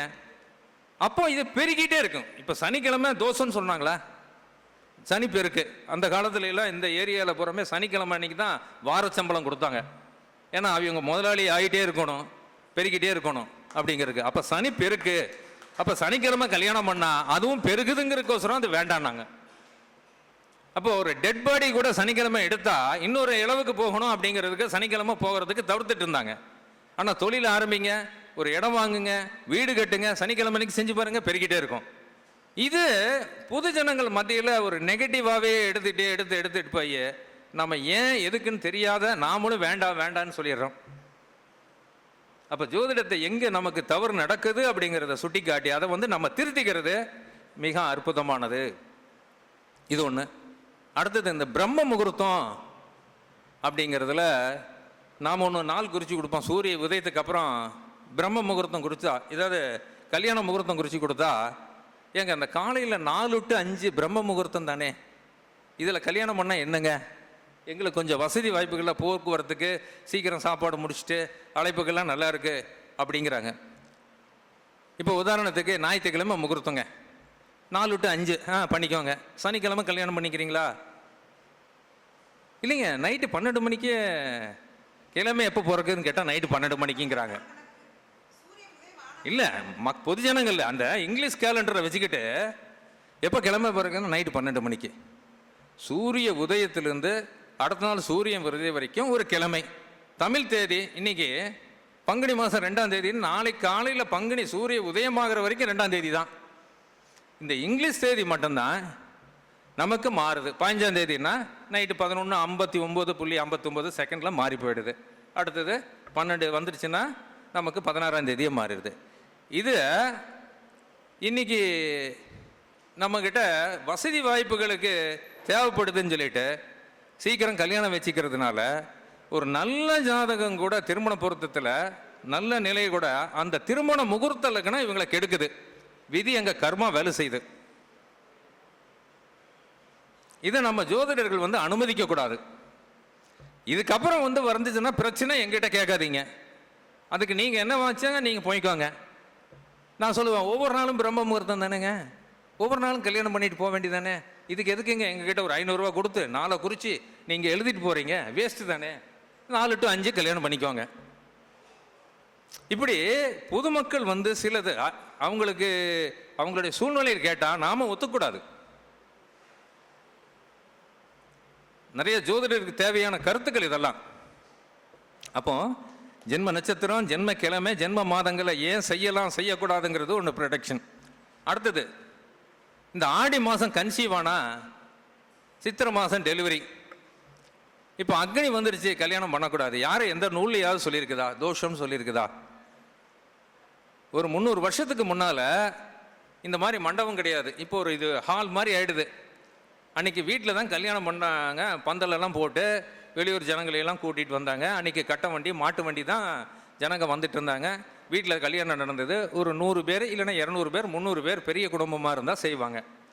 இன்றைக்கி மண்டபம் 2000 பேர் 3000 பேர்த்துக்கு மண்டபம் இருக்குது. ஏசி ஹாலு, ஏசி காரு, கொண்டு போய் விடுறதுக்கும் வர்றதுக்கும் மினரல் வாட்ரு எல்லாமே இருக்குது. காவேரியில் தண்ணி இருக்குது. அந்த காலத்தில் கிணறு எல்லாமே வற்றி போயிடும். அதனால் ஜனங்களுக்கு தண்ணீர் கிடைக்காது, பந்தல் இல்லை. அந்த ஒரு காரணத்தினால அக்னி தாண்டி பண்ணாங்க. இது பேசிக்கல் அறிவியல் ரீதியாக. இன்றைக்கி நாம் அதை வச்சுக்கிட்டு என்ன பண்ணுறாங்க? அக்னி தாண்டிட்டுங்க. டெலிவரிக்கும் அதே பண்ணுறாங்க. 2 பேர் ஐடி செக்டரில் இருக்கிறாங்க, கணவன் மனைவி. இவங்க ஆடி மாதம் அதாவது கன்சீவ் ஆனால் சித்திரை மாதம் டெலிவரி ஆகுது. அதனால் இது அக்னியாச்சே பாருங்க. எல்லாமே அந்த உண்மையான கருத்துக்களை எடுத்துக்கிட்டாங்கன்னா அவங்களுக்கு ஈஸியாக விளக்கம் தெரியும். அது நம்ம ஜோதிடர்கள் எல்லாருக்கும் சொல்லணும். அப்படி சொன்னோம்னா மக்களுக்கு தெளிவாகி அவங்க அந்த இதிலிருந்து விடுபட்டு ஒரு நார்மலுக்கு வருவாங்க அப்படிங்கிறதுக்கு தான் சொல்கிறோம். இப்போ ஒரு 2 கிரகம் அஸ்தமனம் ஆகுது. உதாரணத்துக்கு சுக்கிரன் அஸ்தமனம் ஆகுது. சூரியனோட ஒரு 2 டிகிரி 3 டிகிரிக்குள்ளே இருக்குதுன்னு வச்சுங்களேன். இது பேசிக்கலாக என்ன சொல்ல முடியும்? ஒரு ஆண் ஜாதகத்தில் இருந்தால் சுக்கிரன் சூரியனுடன் மிக நெருங்கி இருக்குது. அப்போ இவங்களுக்கு லேட் இஷ்யூ வரும்ல, சுக்கிரன் அஸ்தமனமானா. அப்போ என்ன ஆகுதுன்னா உயிரணுக்கள் பூராமே அந்த ஸ்ட்ரென்த் இல்லாமல் இருக்கும். இதுதானே பேசிக்கல். அப்போ இங்கே என்ன ஆச்சுன்னா இந்த வெதர் வந்து பார்த்தீங்கன்னா விஷ்ணுத்தினுடைய தாக்குதல் அதிகமாகும் போது இந்த செமன்ஸ் பூராமே இவங்களுக்கு லிக்விட் சீக்கிரமாக இதாகிடுது. இந்த மாதிரி ஜாதகத்துக்கு என்ன பண்ணணும் அப்படின்னு கேட்டிங்கன்னா, குளிர்ந்த பிரதேசங்களில் இப்போ ஊட்டி, கொடைக்கானல், காஷ்மீர் இல்லைன்னா ஃபாரின் ஐடி செக்டர் வந்துன்னு வச்சுங்க, கனடா போங்க. உங்கள் கனடா போனால் குழந்தை கிடைக்கும். கனடாவில் போனால் குழந்தை கிடைக்கும். அமெரிக்கா போனீங்கன்னா இந்த -டிகிரிக்கு இருக்கிற பகுதியில் போனீங்கன்னா உடனே கன்சீவ் ஆயிடுவீங்க. இது ப்ராக்டிக்கலாக சொல்லி நடந்திருக்கு. இதுக்கு என்ன தியரி அப்படின்னா, சுக்கிரன் சூரியன் மிக நெருங்கி இருக்கும்போது அந்த விந்தணுக்களில் வந்து உயிர்த்தன்மை வந்து கம்மியாகுது, ரொம்ப கம்மியாகிடுது. இதே குளிர்ந்த பிரதேசங்களில் போகும்போது உயிர்த்தன்மை அதிகமாகுது. உயிர்த்தன்மை அதிகமாக இனச்சேர்க்கை ஏற்படும் போது குழந்தை கிடைக்குது. அப்போ அங்கே போனால் உடனே குழந்தை கிடைக்குது. சரி, அப்படியே மாற்றி இப்போ பேசுகிறோம். சூரியனும் சுக்கிரனும் 40 டிகிரியில் இருக்கிறாங்க. இவங்க எங்கே இருக்கிறாங்கன்னா அதே கனடா, அமெரிக்காவில் இருக்கிறாங்க. குழந்தை இல்லை. கல்யாணம் பண்ணி 8 வருஷம் 10 வருஷம் 12 வருஷம் ஆகுதுங்க, குழந்தை இல்லை. முதல்ல இந்தியா வர சொல்லுங்க. சமமான வெப்பநிலைக்கு வந்துட்டா இவங்களுக்கு குழந்தை கிடைக்கும். எத்தனை வருஷம் ஆச்சுங்க? அவங்க கிரீன் கார்டு வாங்கி அங்கேயே தான் இருக்கிறாங்க. முதல்ல அங்கே வந்து ஒரு வருஷம் லீவ் போட்டோ இல்லைன்னா இந்த பக்கம் வர சொல்லி இங்கே ஒர்க் பார்த்துட்டு இருங்க, அவங்களுக்கு குழந்தை கிடைக்கும். ஐவிஎஃப் எப்படி பண்ணுறாங்கன்னு கேட்டிங்கன்னா, ஆணுடைய செமன்ஸை எடுத்து அது ஃப்ரீசரில் 0 டிகிரிக்கு -டிகிரியில் கொண்டு போய் அதை வளர்த்தி தான் கருமுட்டையில் கொண்டு போய் போடுறாங்க. அப்போ இந்த அஸ்தமனத்துக்கு எப்படி ரெமெடி கொடுக்கலாம்? இது நீங்கள் சொல்லுங்கள். அந்த காலத்தில் பாருங்கள், பெரியவங்க தெரிஞ்சோ தெரியாமலோ ஒரு கல்யாணம் ஆனால் தேனிலவுன்னு சொல்லி ஒரு குளிர்ந்த பிரதேசங்களுக்கு அனுப்புவாங்க. இல்லைன்னா வீடு அந்த மாதிரி தான் அமையும், குளிர்ந்த வீடுகள் தான் இருக்கும். இப்போ தேனியிலும் அது என்ன தனிமைப்படுத்துதல்ங்கிறது ஒரு விதம். இந்த சில்னஸ் இருக்கிற பகுதி போகும்போது இந்த வாய்ப்புகளை கிடைக்குதுங்கிறது பெரியவங்க ஆராய்ச்சி பண்ணி தான் சொல்லியிருக்கிறாங்க. இது ஒரு நல்ல நிலை. அப்போ ஜோதிடத்தில் அறிவியலில் கொஞ்சம் நம்ம புகுத்தினோம்னா இந்த அஸ்தமனத்துக்கு ரெமெடி கிடைக்குது. இந்த அஸ்தமனத்தில் 2 அஸ்தமனம் இருக்குது. அஸ்தமனம் இருக்குது, மகா அஸ்தமனம் இருக்குது. அஸ்தமனம் இருக்குது, மகா அஸ்தமனம் இருக்குது. இப்போ சூரியனுக்கு முன்னால் சுக்கிரன் இருந்தால் அஸ்தமனம், அதே சூரியனுக்கு பின்னால் இருந்ததுன்னா நம்ம பூமிக்கு முதல்ல சூரியனுக்கு பின் ரவுண்டில் இருப்பார் சுக்கிரன், இது மகா அஸ்தமனம். சூரியனுக்கு முன்னால் இருப்பார், பூமி அந்த பக்கம் இருக்குது, இது அஸ்தமனம். அப்போ என்னாச்சுன்னா இந்த சுக்கிரனுடைய கதிர் பூமிக்கு வருது, ஆனால் பின்னால் இருந்ததுன்னா வராது, இது மகா அஸ்தமனம். அப்போ இந்த புதன் இதெல்லாம் நம்ம பஞ்சாங்க குறிப்பில் நீங்கள் அஸ்தமனம் மகா அஸ்தமனம் இப்போ இந்த குறிப்புகள் கம்ப்யூட்டரில் போடுற ஜாதகத்தில் வர்றதே இல்லை. பழைய ஜாதகங்களில் எழுதும் போது மட்டும் கரெக்டாக ஏன் அந்த காலத்தில் எழுதி ஜாதகம் எழுதுனா இந்த அஸ்தமனத்தை குறிச்சிக்கும் போது மகா அஸ்தமனத்தை குறிச்சிக்கும் போது கிழக்கே உதயம் மேற்கே உதயம் இதெல்லாம் கொஞ்சம் எழுதும் போதே நமக்கு அந்த ஜாதகத்துக்கு பலன் சொல்லக்கூடிய ஒரு ஸ்டைல் வந்தது.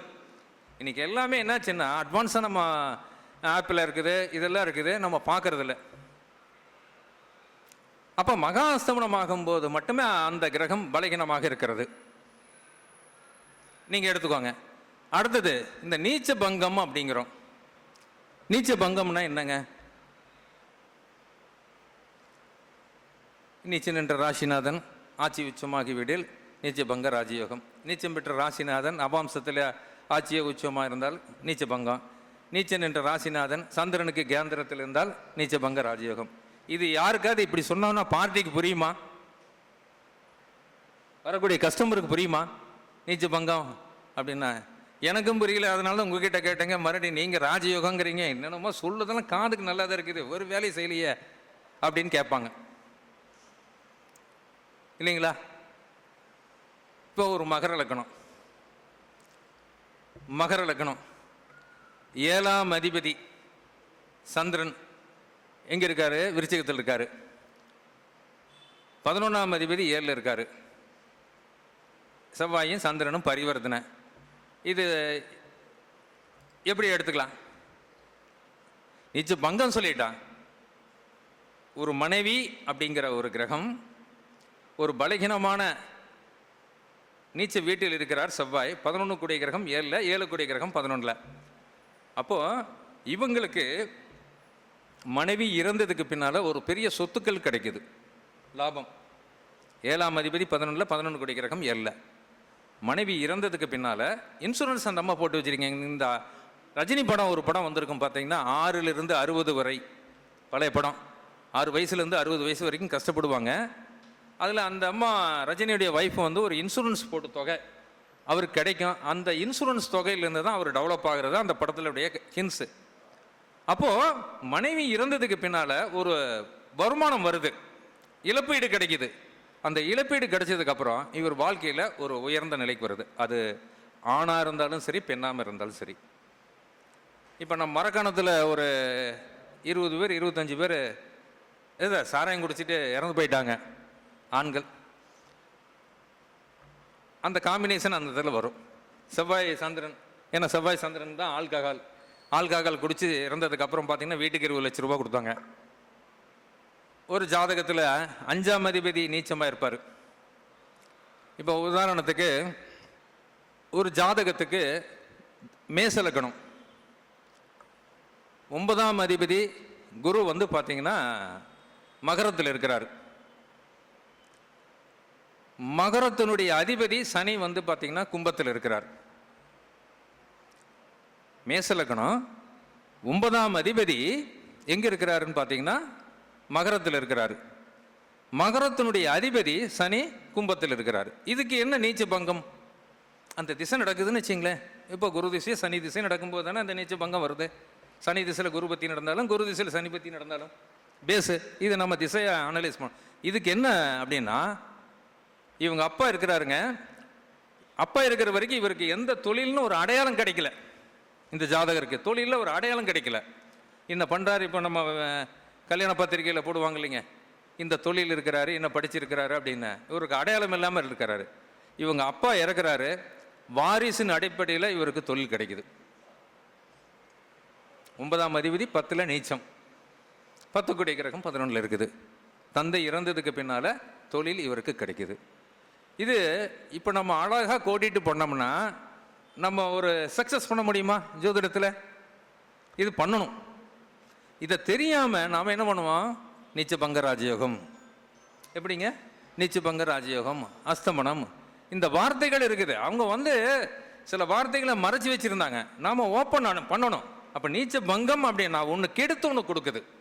ஆனால் கெடுக்கிறது என்ன, கொடுக்கறது என்ன, இதை நம்ம தெரிஞ்சு வச்சுக்கிட்டா ஈஸியாக இருக்கும். இது ஒன்று. அடுத்தது நம்ம காலச்சக்கர திசைன்னு ஒன்று இருக்குது. அதை நம்ம எத்தனை பேர் பார்க்குறோம் பார்க்கல அப்படிங்கிறது தெரியல. காலச்சக்கர திசை சவ்விய நட்சத்திரம், அவசவிய நட்சத்திரம். சவ்வியம் என்றாலே 3 நட்சத்திரம் வருங்க. அஸ்வினி, பரணி, கிருத்திகை சவ்வியம். அஸ்வினி, பரணி, கிருத்திகை. ரோகிணி, மிருகசீரிசம், திருவாதிரை அவசவியம். மறுபடியும் அந்த புனர்பூசம், பூசம், ஆயில்யம் சவியம். அது வளவோட்டு, இடவோட்டு. இதுதான் இந்த நட்சத்திரங்கள். 3 நட்சத்திரத்துக்கு சவியம், வளவோட்டு, இடவோட்டு. இது நீங்கள் காலச்சக்கர திசைன்னு எல்லா பஞ்சாங்கத்தில் பிரிண்ட் ஆகி வந்திருக்கும். அதில் முதல் பாதம், 2வது பாதம், 3வது பாதம், 4வது பாதம். ஒரு நட்சத்திரத்தை 4ஆக பிரிக்கிறாங்க. அது ஆதி அந்த பரமநாளிகன்னு போட்டு அதில் 4ல் ஒரு பாகத்தை கொடுத்து 86 வருஷம், 100 வருஷம். இப்போ உதாரணத்துக்கு அஸ்வினி நட்சத்திரம் 1ஆம் பாதம் அப்படின்னா 100 வருஷங்க. அஸ்வினி நட்சத்திரம் 2ஆம் பாதம்னா 85 வருஷம். அஸ்வினி 3ஆம் பாதம்னா 83 வருஷம். அஸ்வினி 4ஆம் பாதம்னா 86 வருஷம். இது காலச்சக்கர திசை. அப்போ அந்த அஸ்வினி நட்சத்திரம் அப்படிங்கிறது 1ஆம் பாதம் அப்படிங்கிறது அஸ்வினி நட்சத்திரத்துக்குன்னா கே திசை 7 வருஷம் இல்லைங்களா? அப்போ அந்த கே திசை 7 வருஷம் அப்படிங்கும்போது ஒரு பாதத்துக்கு எவ்வளவு? நீங்கள் திசாபுத்தியிலிருந்து நீங்கள் காலச்சக்கரத்தை கணிக்க முடியும். கணிக்க முடியாதுல்ல, கணிக்க முடியும். நம்ம திசாபுத்தி இருப்பை வச்சுக்கிட்டே காலச்சக்கரத்தை கணிக்க முடியும். அப்போ ஒரு பாதத்துக்கு எவ்வளோ வருஷம்? 7 வருஷம் அப்படின்னு கணக்கு போட்டால் ஒரு பாதத்துக்கு எவ்வளவு? அப்போ கிட்டத்தட்ட பார்த்தீங்கன்னா ஒரு 1.25 வருஷம் வருது ஒரு பாதத்துக்கு. அந்த 1.25 வருஷம் நம்ம கே திசை நடக்குது, அதாவது கடைசி இருப்பு இருக்குதா, 1.25 வருஷம் போச்சான்னு பாருங்கள். அதில் உங்களுக்கு எவ்வளவு? அந்த 1.25 வருஷத்துக்கு தான் 100 வருஷம். அஸ்வினி 1ஆம் பாதத்தில் 1.25 வருஷம். அதில் ஸ்டார்டிங்கில் இருக்கிறீங்களா, எண்டில் இருக்கான்னு பாருங்கள். அதில் உங்களுக்கு மேச செவ்வாய். இப்போ நம்ம ராசியினுடைய திசைகள் நடக்கிறது. இதில் நமக்கு கிரகங்களுடைய திசையை சொல்லியிருந்தாங்க.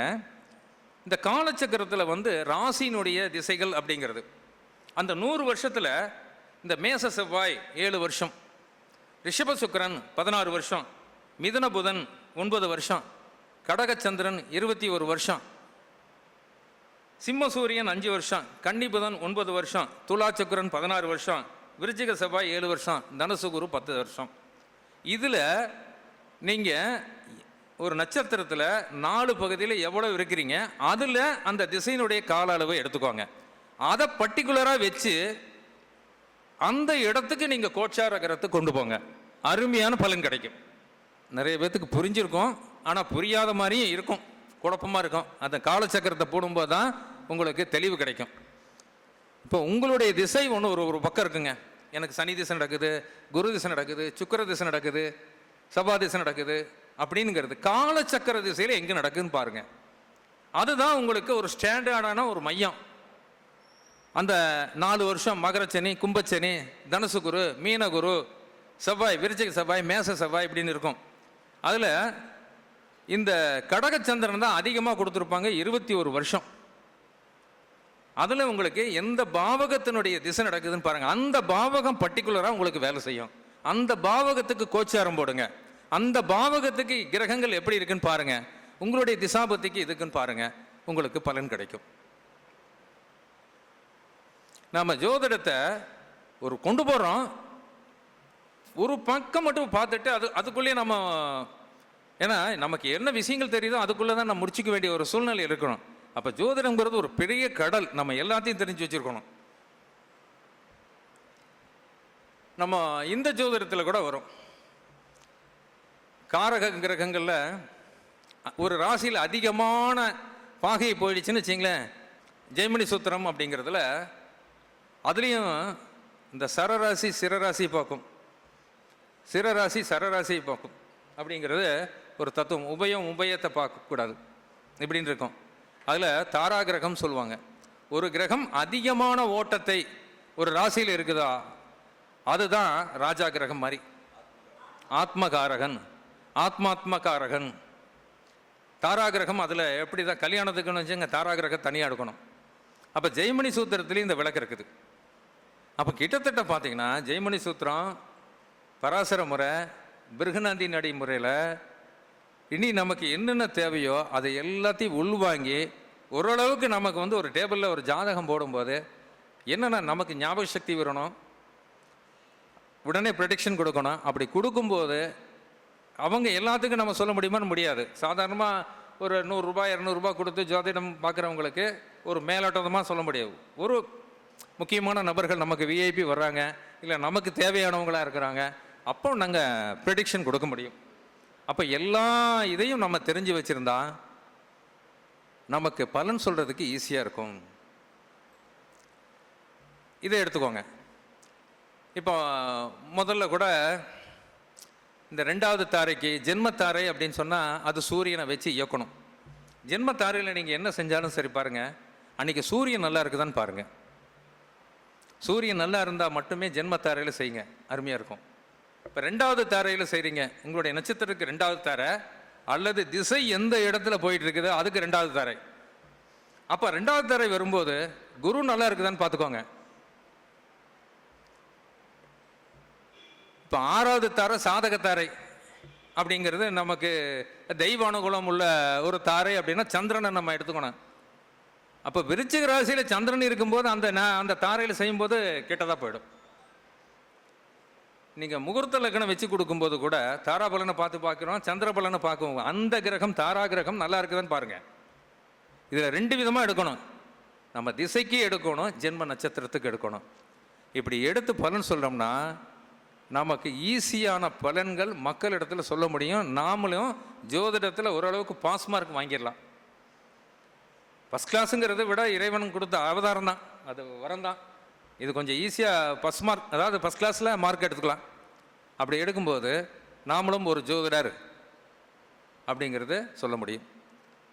அப்புறம் நம்ம இது ஐயா தாராபுரத்தில் எல்டி சார் சொல்வார், சைக்கிளிங் பத்ததி, ஒவ்வொரு சுற்றுக்கும் ஒவ்வொரு திசை நடக்கும். இது ஓரை பேஸ் பண்ணி எடுத்திருக்கிறாங்க. முதல் 12 வருஷம் வரைக்கும் எல்லாருக்குமே சந்திர திசை நடக்குது அப்படிங்கிறது சொல்வார். சந்திரன் அப்படின்னாவே தாய். ஒரு குழந்தை வந்து அது ஆண் குழந்தையாக இருந்தாலும் பெண் குழந்தையாக இருந்தாலும் தாயினுடைய கட்டுப்பாட்டில் இருந்து தான் இயங்கும். அம்மா என்ன சொல்கிறாங்களோ ரோல் மாடலாக நடக்கும். அந்த 12 வயது வரைக்கும் சந்திர திசை தான் அவங்களுக்கு இயங்கும். உங்களுடைய நட்சத்திரம் ஜனன நட்சத்திரமாக எதுவாக இருந்தாலும், பரணி நட்சத்திரமாக இருந்தாலும், கிருத்திகை நட்சத்திரமாக இருந்தாலும், அஸ்வினி நட்சத்திரமாக இருந்தாலும், அது கே திசை, சுக்கிர திசை, சூரிய திசை அப்படிங்கிறத அது ஒரு பக்கம் நடந்தாலும் சந்திரன் உங்கள் 12 கட்டத்தில் எந்த இடத்துல இருக்கிறாரோ, 12 கட்டத்தில் எந்த இடத்துல இருக்கிறாரோ அந்த கட்டம் 1ஆம் ஆண்டு சந்திர திசை. ஒவ்வொரு வருஷமாக நகர்த்தி போங்க.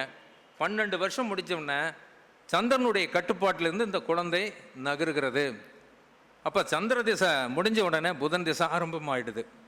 13வது வருடம் புதன் எங்கே இருக்கிறாரோ அந்த ஜாதக கட்டத்தில், அந்த குழந்தையினுடைய கட்டத்தில் 13ஆம் ஆண்டு அது. ரிவர்ஸில் இருந்தால் ரிவர்ஸ் கொண்டு போவாங்க, ஸ்டேட்டாக இருந்தால் ஸ்டேட்டாக வாங்க. 13, 14, 15, 16 இந்த கேதுனுடைய இடத்துக்கு வரும்போது பார்த்திங்கன்னா பிரேக்கிங் ஆகும், கல்வி தடை பண்ணும். புதனுக்கு பகை கிரகங்கள் வரும்போது, செவ்வாயினுடைய தொடர்பு வரும்போது ஸ்போர்ட்ஸில் கலந்துக்குது, இடத்த மாற்றுது. ராகு அதனுடைய தொடர்பு வரும்போது கல்வியை ஸ்கூல் மாற்றுது. இந்த மாதிரி மாற்ற வேண்டிய ஒரு சூழ்நிலை ஏற்படுது அப்படிங்கிறது எடுத்துக்கோங்க. அதே ஒரு 19, 20 வயசு வரும்போது புதன் அப்படியே எண்ணி வரும்போது அந்த கேதனுடைய ஜாயிண்ட் வரும்போது லவ் அஃபெக்ஷன் வருது. இந்த புதன் தான் காதல் பருவம். அப்போ புதன் தான் கல்வி, புதன் தான் காதல் பருவம். அந்த 13 வயதிலிருந்து 24 வயதுக்குள்ளார அஃபெக்ஷனுங்கிறதும் வருது, கல்வி டிசைடிங்கிறதும் அதுதான். நம்ம என்ன படிக்கலாம், வக்கீலாக படிக்கலாமா, டாக்டராக படிக்கலாமா, இன்ஜினியரிங்கில் போகலாமா, ஆடிட்டிங் போகலாமா, இல்லை மெக்கானிக்கல் இன்ஜினியராக போகலாமா, என்ன முடிவு பண்ணுறனால அதுதான். புதன் சுற்றுப்பாதையில் புதனுக்கு 2ஆம் இடத்துல என்ன கிரகம் இருக்குது, 11ஆம் இடத்துல என்ன கிரகம் இருக்குன்னு பாருங்கள். அப்போ புதனுடைய பருவம் முடிஞ்சோடனே எல்லாருக்குமே சுக்கிரனுடைய பருவம் ஆரம்பிக்குது. அப்போ கடகராசி எடுத்தாச்சு, மிதன ராசி ஓரை தான், வேற ஒன்றும் இல்லைங்க. அடுத்தது வந்து சுக்கிரன் 25லேருந்து 36 வரைக்கும் எல்லாருக்குமே சுக்கிர திசை நடக்குது. இப்போ உலகம் பூரா பாருங்க, சபதோஷம் இருக்குது, சபதோஷம் இல்லை, ராகேது இருக்குது, ராகேது இல்லை, இருக்குது இல்லை, அது வெட்டுக்கலாம். 99.99 பேர் கல்யாணம் ஆகுதா இல்லையா உலகம் பூரா? இது என்ன காரணம்? பருவம், ஏஜ் ஃபேக்ட். அப்போ அந்த 25லேருந்து 36க்குள்ள எல்லாருக்குமே 99.99 பேர் கல்யாணம் ஆகுது. இது சுக்கிரனுடைய பருவம். பணம் சம்பாதிக்க வேண்டும், பொருளாதாரத்தை அடையணும், இது எல்லாம் சுக்கிரன் தனக்கு கொடுக்கிறார். இப்போ யாருக்காவது எனக்கு வாழ்நாள் பூராமே சுக்கிர திசையே வரலைங்க அப்படின்னு நீங்கள் கோவிச்சிக்க வேண்டிய அவசியம் இல்லை. சுக்கிர திசை நடந்திருக்கும் 25லேருந்து 36 வரைக்கும். இப்போ உத்திர நட்சத்திரம், இதை அதாவது கிருத்திகை, உத்திரம், உத்திராடம், அவங்களுக்கு சுக்கிர திசை வரப்போகிறது இல்லை. 120 வருஷம் வாழ்ந்தால் தானே வரும். அப்போ இந்த சுக்கிர திசை 25லேருந்து 36, 37லேருந்து 48 வரைக்கும் எல்லாருக்குமே சூரிய திசை நடக்குது. தந்தையாக வேண்டும், தலைமை பொறுப்புக்கு வரணும், நம்ம ஒரு ஸ்டேஜில் உயர்ந்த நிலைக்கு வரணுங்கிற எண்ணத்தை உருவாக்குறது சூரியன். தந்தையோட பாசிட்டிவ் இல்லை நெகட்டிவ் அதுவும் கொடுக்கும். அரசியல், அரசாங்கம், அரசு தொடர்புகள், இது எல்லாமே உங்களுக்கு தன்னுடைய 37லேருந்து 48, 49லேருந்து 60 வயது வரைக்கும் செவ்வாயினுடைய பீரியட். அப்போ அந்த செவ்வாய்ங்கிறது அகங்காரம் வருது, ஆணவம் வருது. நான் யார் தெரியுமா, எனக்கு பின்னால் ஒரு படையை இருக்குது தெரியுமா, இப்படின்னெல்லாம் பேச வைக்கிறது யாருன்னா செவ்வாய். அடுத்தது வீடு கட்டணும், இடம் வாங்கணும், இந்த தன்மையும் கொடுக்குது. அப்போ அந்த செவ்வாயினுடைய ஆதிக்கம் 49லேருந்து 60 வயது வரைக்கும். அந்த செவ்வாய் அவங்க ஜாதகத்தில் எங்கே இருக்கிறாரோ அது 49வது வயது. 60 முடிஞ்சுன்னு வச்சுங்க, 61 வயசுலேருந்து 72 வயது வரைக்கும் யார் இருந்தாலும் இப்போ அவங்களுக்கெல்லாம் குரு திசை நடக்குது. குரு அந்த ஜாதகத்தில் எங்கே இருக்கிறாரோ அது 61வது வயது. அப்படியே 61, 62, 63 அப்படியே கொண்டு வந்து 72ல் முடிச்சு வச்சுருவார். அடுத்தது சனியினுடைய பருவம் ஆரம்பிக்குது. அப்போ அந்த குருனுடைய பருவம் ஆரம்பிக்கும் போது பாருங்க, புண்ணியத்தை தேடுவாங்க எல்லாருமே. இந்த காசி ராமேஸ்வரம் போகிறது, புண்ணியத்தை 4 பக்கம் பண்ணணும், இதெல்லாம் குருனுடைய தன்மை. சமுதாயத்துக்கு ஏதாவது ஒரு பணியாற்றலாம், ஒரு கல்யாண மண்டபம் ஓட்டலாம், ஒரு கல்யாணத்தை ஏற்பாடு பண்ணி கொடுக்கலாம். இந்த பரோபகாரம் பண்ணுறது எல்லாமே குரு திசை தான். 61லேருந்து 72, 73லேருந்து 84 சனி திசை. தன்னுடைய உடம்பை சுருக்குதல், ஒடுங்குதல், இதெல்லாமே. 85லேருந்து 96 வரைக்கும் எடுத்தோம்னா ராகு, 97லேருந்து 108 வரைக்கும் கேது. இது ஒரு சைக்கிளிங் பருவம். இப்போ நமக்கு நடக்கிற திசை பராசர முறையில் திசை என்ன பாருங்க. இந்த திசாநாதனும் இந்த திசாநாதனும் 6-8 இருக்குதான்னு பார்த்துக்கோங்க. இப்போ நமக்கு நடக்கிறது ஒரு திசை நடக்கும்ல, விம்சோசிதிரி திசைப்படி ஒரு திசை நடக்கும். நம்மளுடைய ஏஜ் திசையும் நல்லா இருக்குதுன்னு பாருங்க. இது 2 6-8 இருந்ததுன்னா வேலை செய்யாது. இதுக்கு தான் காலச்சக்கர திசை மையமாக இருந்து திசை நடத்துதான்னு பாருங்க. இப்போ லக்னத்துக்கு மறைஞ்சிருக்கும், இல்லை லக்னாதிபதிக்கு மறைஞ்சிருக்குதான்னு பாருங்க. நீங்கள் மறைஞ்சிருக்குதுங்கிறது எல்லாத்தையும் நம்ம வந்து ஒரு பலகீனப்படுத்தி, ஒரு ஜாதகத்தில் 6, 8, 12 மறைஞ்சிருச்சுங்க திசை வேலை செய்யாதுன்னு சொல்லாதீங்க. லக்னாதிபதிக்கு 6, 8, 12, ராசி அதிபதிக்கு 6, 8, 12 அதையும் பாருங்க. ஒரு திசை மறைஞ்சிருச்சுன்னு நம்ம வந்து அவங்கள முத்திரை குத்தி ஒரு சாபத்தை கொடுக்க வேண்டாம். லக்னாதிபதிக்கு 6, 8, 12 இருக்குதா அப்படின்னு பாருங்க. லக்னத்துக்கு இருக்குதா, ராசிக்கு இருக்குதா, ராசி அதிபதிக்கு இருக்குதா பாருங்க.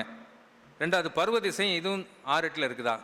இப்படி பார்த்தீங்கன்னா கிட்டத்தட்ட பலன் நம்ம சொல்றதுக்கு அவங்களுக்கு ஃபிக்ஸடாக சொல்ல முடியும். அப்படி சொல்லிட்டோம்னா நாம் 100% வெற்றி அடைகிறோம்.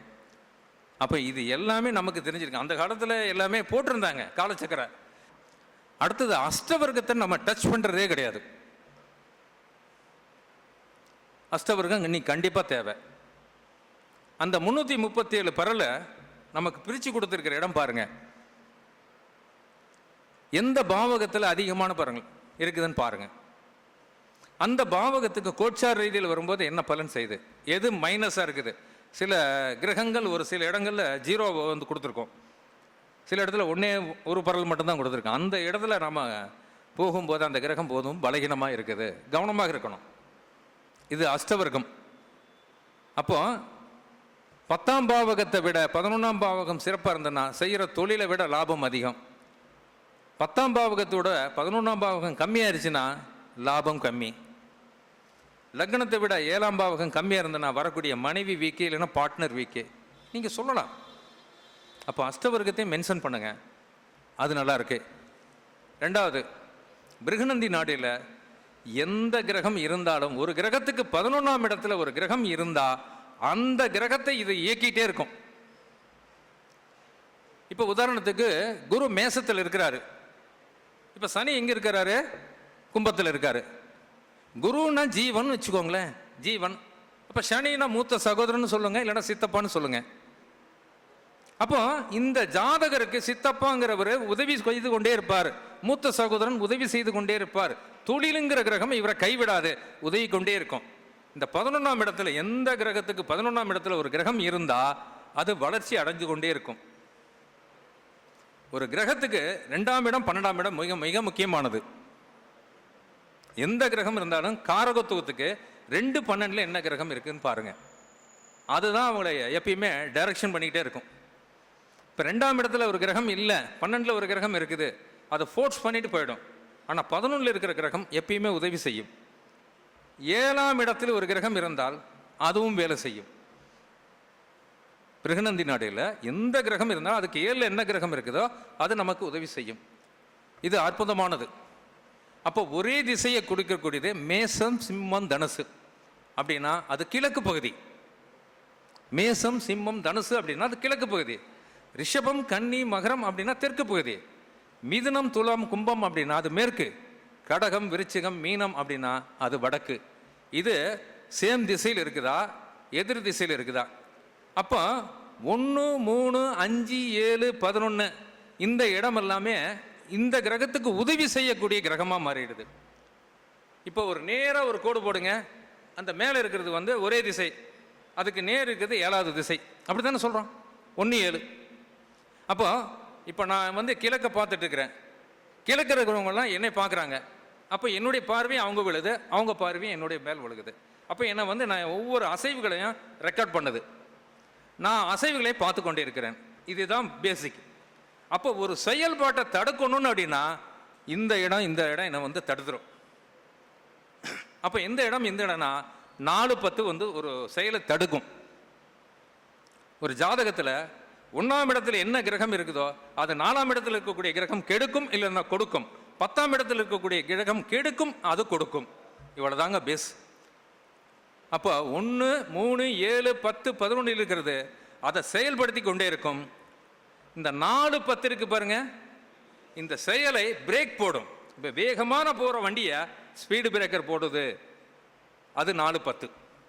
இந்த கிரகத்தினுடைய செயல்பாட்டை அது தடுத்து நிறுத்தும், இல்லைன்னா ஊக்குவிக்கும். அதாவது விபத்து நடக்கிறது நம்ம தடுக்க செய்யும், அல்லது நம்முடைய வேகத்தை கண்ட்ரோல் பண்ணி மறுபடியும் செயல்படுத்தும்.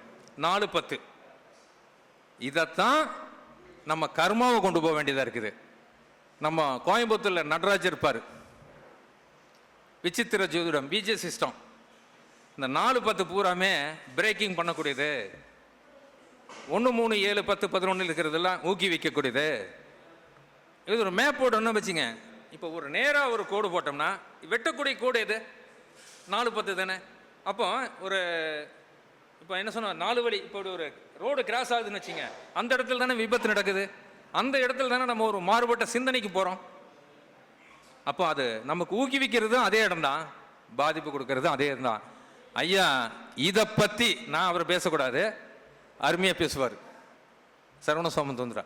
அவர் பார்த்தீங்கன்னா ஒரு 10ஆம் இடம், 10க்கு 10ஆம் இடம், 10க்கு 10ஆம் இடம், அந்த இடத்துல 3 நவாம்சம் எப்படி இருக்குது பாருங்க, அங்கே தான் வேலை செய்யும். அதனுடைய திசை இல்லைன்னா அதனுடைய புத்தி. இது எல்லாமே நான் படிச்சிருக்கிறோம், எடுக்கல, அதனால நம்ம திணறோம்.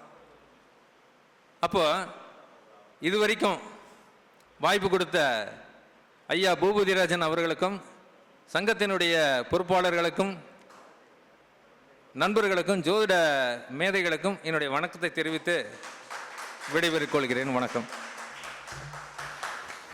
அற்புதம் அற்புதம் மகா அற்புதம். ஜோதிடம்ங்கிறது படிப்புங்கிறது வேற, ரெண்டாவது விஷயம் வந்து அனுபவங்கிறது வேற. அப்போ பலன் சொல்றதுக்கு பலன் பார்க்கறதுக்குலாம் அனுபவம் தான் முதல் முக்கியம் அப்படிங்கிற விஷயத்தை வந்து தெளிவாக ஐயா அவர்கள் சொன்னார். எல்லா ஜோதிடத்தையும் தொட்டுட்டார், எது எது இருக்குதோ எல்லாமே தொட்டுட்டார். பொதுவாக வந்து ஒரு சிலர் மட்டும்தான் தொடுவாங்க, பிறகு நந்தி நாடி மட்டுமல்ல. காலச்சக்கர திசைன்னு சொன்னார், தெளிவாக பலன் சொல்லக்கூடிய விஷயங்களையும் சொன்னார். பொதுவாக வந்து நாட்களை பற்றி சொன்னார். கற்பு நாள் 3 எண்ணெய் கரிமணம் சிரார்த்தம் போக்கு புட்பொறி பிணிக்கு மருந்து மயிர்வினை இந்த முடி வெட்டுறது கல்யாணத்தின் பண்ணி இதுக்கெல்லாம் வந்து விளக்கங்களை வந்து பாடலாக சொல்லி ஒழிய அந்த விஷயங்களை பூரா நமக்கு தெளிவாக சொன்னார். அப்படிப்பட்ட திரு சனிவாள் குணை அவர்கள் வந்து பல்லாண்டு வாழ்க வாழ்த்தி திரு சரவணன் சோமசுந்தரையும் பேசுவாராம் அவரை பற்றி. அனைவருக்கும் வணக்கம். சார் வந்து நிறைய விஷயங்களை சொன்னார். அதில் ஒரு சில விஷயங்கள் வந்து ரொம்ப ஹைலைட்டடாக இருந்தது. ஏன்னா நான் யூஸ் பண்ணக்கூடிய ஐட்டம். சார் வந்து பார்த்தீங்கன்னா பிறந்த கிழமை நட்சத்திரம் இது ரெண்டுமே பாருங்கள் பெருகும்னு சொல்லியிருப்பார். நம்ம ஆயுஷ்கோமம் எதில் பண்ணுறோம்னு எல்லாருக்குமே தெரியும். பிறந்த கிழமைக்கு சொல்லுவோம், கரெக்டுங்களா? இல்லைனா பிறந்த நட்சத்திரத்தை சொல்லுவோம். ஏன்னா அதுக்கு பேர் விருத்தி. நீங்கள் பஞ்சாங்கத்தில் பார்த்தீங்கன்னாலே விருத்தின்னு போட்டிருப்பான். நீங்கள் தினப்பலன் பார்க்குறீங்கல்ல, உங்களுடைய நட்சத்திரம் பாரு அன்னைக்கு பாருங்கள் மேக்ஸிமம் விருத்தின்னு இருக்கும்.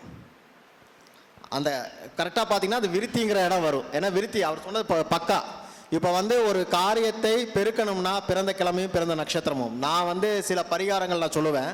நம்ம பரிகாரம்னா 90% இருக்காது, நம்ம பரிகாரம் வேறு மாதிரி இருக்கும். ஐயா சொன்ன இந்த விஷயத்த வந்து நாங்கள் ரெகுலராக ஃபாலோ பண்ணிகிட்டு இருக்கேன். அதை சொன்னாருங்கிறப்ப எனக்கு ரொம்ப சந்தோஷமாக இருந்தது. அதே போல் இப்போ ரீசெண்டாக சொன்னார், என்னது சனி செவ்வாயுடைய சேர்க்கை கும்பத்தில் இருக்குது, அது வந்து மிகப்பெரிய சீற்றங்களை கொடுக்கக்கூடிய காலகட்டம்னாரு. சார் வந்து சொன்னார், அவர் சொல்லும்போது பாருங்கள் அது சீற்றமுள்ள ராசி. ராசியில் காலபுருஷ தத்துவத்தில் ராசிகள் நிறையா பார்க்கணும். பிரளய ராசிகள், சீற்றமுள்ள ராசிகள், அதே போல் சாத்வீக ராசிகள், இப்படி சில ராசிகளை மென்ஷன் பண்ணுவாங்க. கும்பம் வந்து சீற்றமுள்ள ராசி. கரெக்டாக சனி செவ்வாய் வருது. இன்றைக்கி காலையில் எத்தனை பேர் நியூஸ் பார்த்தீங்கன்னு தெரியாது. நம்ம சென்னை டு திருப்பதி போகிற ரூட்டில் ஒரு 3.5 செக்டார் அளவில் வந்து பார்த்திங்கன்னா ரிக்டர் அளவில் வந்து பார்த்திங்கன்னா இதாக இருக்குது, என்னது நிலநடுக்கம் வந்திருக்கு. உள்ளே என்ட்ராரப்பவே அந்த பிரச்சனையை காட்டுறாரு. புரியுதுங்களா? இது பெரிய அளவுக்கு வருமாங்கிறது தெரியாது. பெரிய அளவுக்கு வரணும்னா என்னுடைய பாயிண்ட் ஆஃப் வியூவில் நான் ரிசர்ச் பண்ணது வந்து பார்த்தீங்கன்னா பிரளய ராசிகள்னு சொல்லக்கூடிய விருச்சிகம், கடகம், தனுஷு, மீனம், இந்த 3 ராசிகளில் வருட கிரகங்கள் மேக்சிமம் சனி, ராகு, கேது, குரு 4ம் சஞ்சரிக்கக்கூடிய காலகட்டத்தில் மிகப்பெரிய பிரளயங்கள் ஏற்படும் உலகம் முழுவதுமே. நேபாளில் நடந்தப்போ பாருங்க, சனி, ராகு, கேது, குரு எல்லாமே பிரளய ராசியில் இருப்பாங்க. அதில் வந்து மரண அவஸ்தாவில் இருந்தால் மிகப்பெரிய பேரிழப்பு ஏற்படும். செக் பண்ணிக்கோங்க. இது எல்லாமே வந்து உலகியல் ஜோதிடத்துக்கு மிக முக்கியமானது. நம்ம உலகியல் ஜோதிடம் நிறைய எழுதுறதில்ல. நம்ம தம்பி நண்பர் பாலாஜிகாசன் எழுதுவார். பட் நான் ஒரு காலத்தில் எழுதிட்டு இருந்தேன். அதுக்கப்புறம் ஒவ்வொருத்தர் தொடும்போது நம்ம அதுலேருந்து வேற விலகி இன்னொரு விஷயத்துக்கு போகிறோம். இது வந்து நம்ம உலகியல் ஜோதிடம் சொல்லும் பொழுது அந்த ராசிகளுடைய தன்மைகள், அது பிரளய ராசியில் இருக்கும்போது, சீற்றமுள்ள ராசியில் இருக்கும்போது பெரிய பிரச்சனைகள் வரும். அது சார் வந்து பயங்கரமாக தொட்டு காட்டினார். அது எனக்கு ரொம்ப பிடிச்ச விஷயம். ஏன்னா நான் ஃபாலோ பண்ணிட்டு இருக்கேன். ஒருத்தருடைய லைஃப்பில் வந்து அவஸ்தாவையும் பிரளய ராசிலேருந்து ஒரு கிரகம் திசை நடத்தும் போதும் கொடுக்குதா கெடுக்குதான்னு செக் பண்ணிட்டே இருப்போம். கெடுத்ததுன்னா வேற லெவலில் இருக்கும், கொடுத்தாலும் வேற லெவலில் இருக்கும். பிரளயம் உங்கள் லைஃப்பில் பார்க்க முடியாத மிக உயரத்தை பார்க்க முடியும், மிக உயரத்துலேருந்து கீழேயும் போக முடியும். அது சார் வந்து தொட்டு காட்டினார். ஸோ அதை நான் வந்து ஹைலைட் பண்ணணும்னு நினச்சேன். அதே போல் அஸ்தமனத்தை பற்றி பேசினார். மகா அஸ்தமனம் சொன்னார். ஆக்சுவலாக வந்து பார்த்தீங்கன்னா நாடியில் எழுதியிருப்பாங்க, அஸ்தமனம் வேற அஸ்தங்கம் வேறன்னு சொல்லியிருப்பாங்க. அஸ்தமனம் என்பது சூரியனுக்கு முன்னாடி இருந்தால் அது அஸ்தங்கம், சூரியனுக்கு பின்னாடி இருந்தால் அது அஸ்தங்கம். பிரகாசிக்க முடியாது, பினாமி மாதிரி இருந்துக்கலாம், பெரிய ஆள் தான், ஆனால் பிரகாசிக்கவே முடியாது. ஜெயலலிதாவுக்கு பின்னாடி இருந்த நம்மளுடைய சசிகலா அம்மையார் மாதிரி பிரகாசிக்கணும்னு நினச்சா கூட அது முடியாது, விடாது. சரிங்களா? அது பினாமி மாதிரி. ஸோ அதை வந்து சூப்பராக பண்ணார். இந்த அஸ்தமனம் வந்து பார்த்தீங்கன்னா நல்லதும் இருக்கும் கெடுதலும் இருக்குது. அஸ்தமனம் எல்லாம் கெடுதல்னு மட்டுமே எடுக்கிறீங்க. நாங்கள் வந்து உயிர் பொருள் அப்படின்னு ஒரு கான்செப்ட் பிரிப்போம். அதில் வந்து சார் வந்து அஸ்தமனம் வந்து நல்லதா கெடுதலா அப்படிங்கிற சில விஷயங்கள் சொன்னார். அஸ்தமனம் உண்மையாகவே நல்லது பண்ணும். 2 காரகம் இருக்கும், அதில் ஒரு காரகம் மைனஸ்னா ஒரு காரகம் ப்ளஸ். குரு யாருக்கெல்லாம் அஸ்தமனம் அடைஞ்சிருக்கும் பாருங்க, குழந்தை காரகம் இல்லாதவங்க பெரும் சொத்து குடியிருக்கும். செக் பண்ணி பார்த்துங்க. 7ஆம் இடம் கெட்டவர்களிடம் வந்து பார்த்தீங்கன்னா பெரும் சொத்து குடியிருக்கும். இது எல்லாமே வந்து அஸ்தமனத்துக்கு மிக முக்கியமானது. அஸ்தங்கதம் வந்து பினாமி சொத்து மாதிரி, இருக்கோ இல்லையோ நல்லா இருப்போம். ஸோ சார் அது ஒரு விஷயம் சொன்னார். எனக்கு அதே போல் இந்த சவ்யம் அபசவ்யம் எத்தனை பேர் நோட் பண்ண தெரியாது. இதெல்லாம் நம்ம படிக்கிறதே கிடையாது. இதெல்லாம் தேடி தேடி படித்த இடம். உடல் உறுப்புகளை பற்றி பேசுவதற்கும் அதே போல மருத்துவ ஜோதிடத்திலும் சவியம் அபசவியம், அதாவது வள ஓட்டு நட்சத்திரம் இட ஓட்டு நட்சத்திரம். குழந்தை இல்லாதவங்களை பார்த்துருக்கீங்களா? உடம்புல எந்த பிரச்சனையும் இல்லைங்க அப்படிம்பாங்க. நீங்கள் எடுத்து பாருங்க, அவங்களுடைய பிறப்புறுப்புகள் சவ்யம் அபசவியத்தில் மாற்றி நிற்கும். நம்ம வந்து டாக்டர் மொழியில் சொல்லணும்னா left side park right side park அப்படின்னு 2 விஷயத்த சொல்லுவாங்க. இது மாறி இருந்தால் குழந்தை பிறப்பு தாமதமாகும். அப்போ கோச்சாரத்தில் அவங்களுடைய 7ஆம் அதிபதி அல்லது 8ஆம் அதிபதி, அந்த உறுப்பு நிற்கக்கூடிய அதிபதி 2 பேருக்கும் ஒன்று சவியத்தில் இருக்கணும், இல்லைன்னா அபசவியத்தில் இருக்கணும். அதாவது வள ஓட்டில் இருக்கணும், இல்லை இட ஓட்டில் இருக்கணும். அப்போ அந்த கோச்சார ரீதியாக எடுக்கும்போது தான் குழந்தை பிறப்பு உண்டாகும். இது வந்து நம்ம படிச்சுட்டு போயிடுவோம், ஆனால் எங்கே யூஸ் பண்ணுறதுன்னு தெரியாது. ஸோ இதெல்லாம் குழந்தை பிறப்புக்கு சொல்லுவோம். அதே போல் வந்து பார்த்தீங்கன்னா இந்த திசா பிரிப்பு வருடங்கள் ஒன்று சொன்னார். ஒவ்வொரு திசை நடக்கும் பொழுதும் நம்ம வந்து பார்த்தீங்கன்னா இப்போ சனி திசை நடக்குதுன்னா சனியுடைய 18 வருடத்தை 12ஆக பிரித்து கொடுத்தீங்கன்னா ஒரு பாவத்துக்கு 18 மாதங்கள்னு வரும். நீங்கள் எடுத்து பாருங்களேன், சனி எங்கே இருக்காரோ அங்கிருந்து 18 பிரித்து பாருங்க. அதை பேஸ் பண்ணி உங்கள் லக்னத்துக்கு அது எந்த பாவமாக வேலை செய்யுதோ அங்கே வந்து நல்லது கெட்டது நடக்கும். இதை வச்சும் பலன் சொல்லலாம். ஸோ அந்த மாதிரி நிறைய விஷயங்கள் சின்ன சின்ன துணுக்குகளாக இருக்குது. ஆனால் நம்மளாம் தொட்டதெல்லாம் பேசிக்கிட்டே இருக்காரு. எனக்கு ஒரு ஆச்சரியம், பரவாயில்ல நிறைய விஷயங்கள் சொல்கிறாரு அப்படின்னு சொல்லிட்டு மிகப்பெரிய ஒரு என்ன சொல்கிறது, ஒரு மிகப்பெரிய ஒரு யோசிக்க வச்சார். நிறைய பேர் பார்க்குறவங்க எல்லாத்தையுமே யோசிக்க வச்சிருக்காரு. அதே போல் இந்த 10க்கு 10ங்கிற ஒரு விஷயம் சொன்னார், கேந்திராதிபத்திய தோஷம். அது வந்து நாங்கள் பண்ணுற ஒரு ஸ்பெஷல் எடிஷன், எந்த புத்தகத்துலையும் இருக்காது. அது வந்து சொன்னது ரொம்ப சந்தோஷமாக இருந்தது. இந்த மாதிரி நிறைய, அதே போல் நம்ம பாலமுருகான ஒரு விஷயம் சொன்னார், சுவாதி நட்சத்திரம் தேன்கூடு. தேன்கூடுனா இந்த குழந்தை இல்லாதவங்களுக்கு சொல்லக்கூடாது. நாங்கள் நிறைய பேருக்கு சொல்லியிருக்கோம், இந்த ஐவிஎஃப் போகிறவங்களுக்கும் ஐவிஎஃப் பண்ணணும் அப்படிங்கிறவங்களுக்கும் நாங்கள் சொல்லக்கூடிய ஒரே விஷயம், சுவாதி நட்சத்திரம் அன்னைக்கு போய் ஐவிஎஃப் பண்ணுங்கன்னு சொல்லுவோம். சுவாதி அப்படின்னாவே வந்து தேன்கூடுன்னு சொல்கிறோம் இல்லைங்களா, இந்திரியங்கள் இயங்கக்கூடிய இடம் அதுதான் சுவாதி. சுவாதி, திருவாதிரை, அதுக்கப்புறம் வந்து பார்த்தீங்கன்னா சதயம். இந்த 3உடைய ஆரம்ப புள்ளி சுவாதி. இது வந்து நம்ம திதிகளுடைய உற்பத்தின்னு சொல்லுவோம். இது வந்து பார்த்தீங்கன்னா நம்மளுடைய என்ன சொல்ற இந்திரியங்கள் நிரம்பி வழியக்கூடிய இடம். இந்த இடத்துல குழந்தை இல்லாதவங்களுக்கு ஐவிஎஃப் பண்ணாலும் சரி இயற்கையாகவே கிடைக்கக்கூடிய இடம். ஸோ அது வந்து பாலமுருகன் சூப்பராக ஹைலைட் பண்ணார். ஆனால் அவர் மேலோட்டமாக சொல்லிட்டு போயிட்டார், கேட்டால் கூட சொல்ல மாட்டேங்கிறீங்க. ஸோ இந்த மாதிரி நிறைய விஷயங்கள் எனக்கு பிடிச்ச விஷயத்தில் சார் ரொம்ப நிறைய தொட்டு காட்டினார். ஸோ அவருக்கு மிகப்பெரிய நன்றிகளையும் வாழ்த்துக்களையும் தெரிவித்துக் கொள்கிறேன். வாழ்க வளமுடன். இந்த கல்யாணம் மட்டும் ஜென்ம நட்சத்திரத்தில் பண்ணக்கூடாது, 60ஆம் கல்யாணம் ஜென்ம நட்சத்திரத்தில் தான் பண்ணணும். ஏன் அப்படின்னா மறுபடியும் நமக்கு 60 முடிஞ்சு 70 பீமசாந்தி கனகாபிஷேகம் தசாபிஷேகம். அப்போ 60 முடிஞ்ச உடனே 70 பண்ணணும், 80 பண்ணணும், 100 பண்ணணும். அது ஜென்ம நட்சத்திரத்தில் தான் பண்ணணும், ஜென்ம மாதத்தில் தான் பண்ணணும். ஆனால் நம்ம கல்யாணம் மட்டும் ஜென்ம நட்சத்திரத்தில் கூடாது. அப்படி பண்ணிட்டோம்னா மீண்டும் நமக்கு பண்ணணும், பிராப்தம் இருக்குன்னா நமக்கு தாரதோஷம் இருக்கணும்.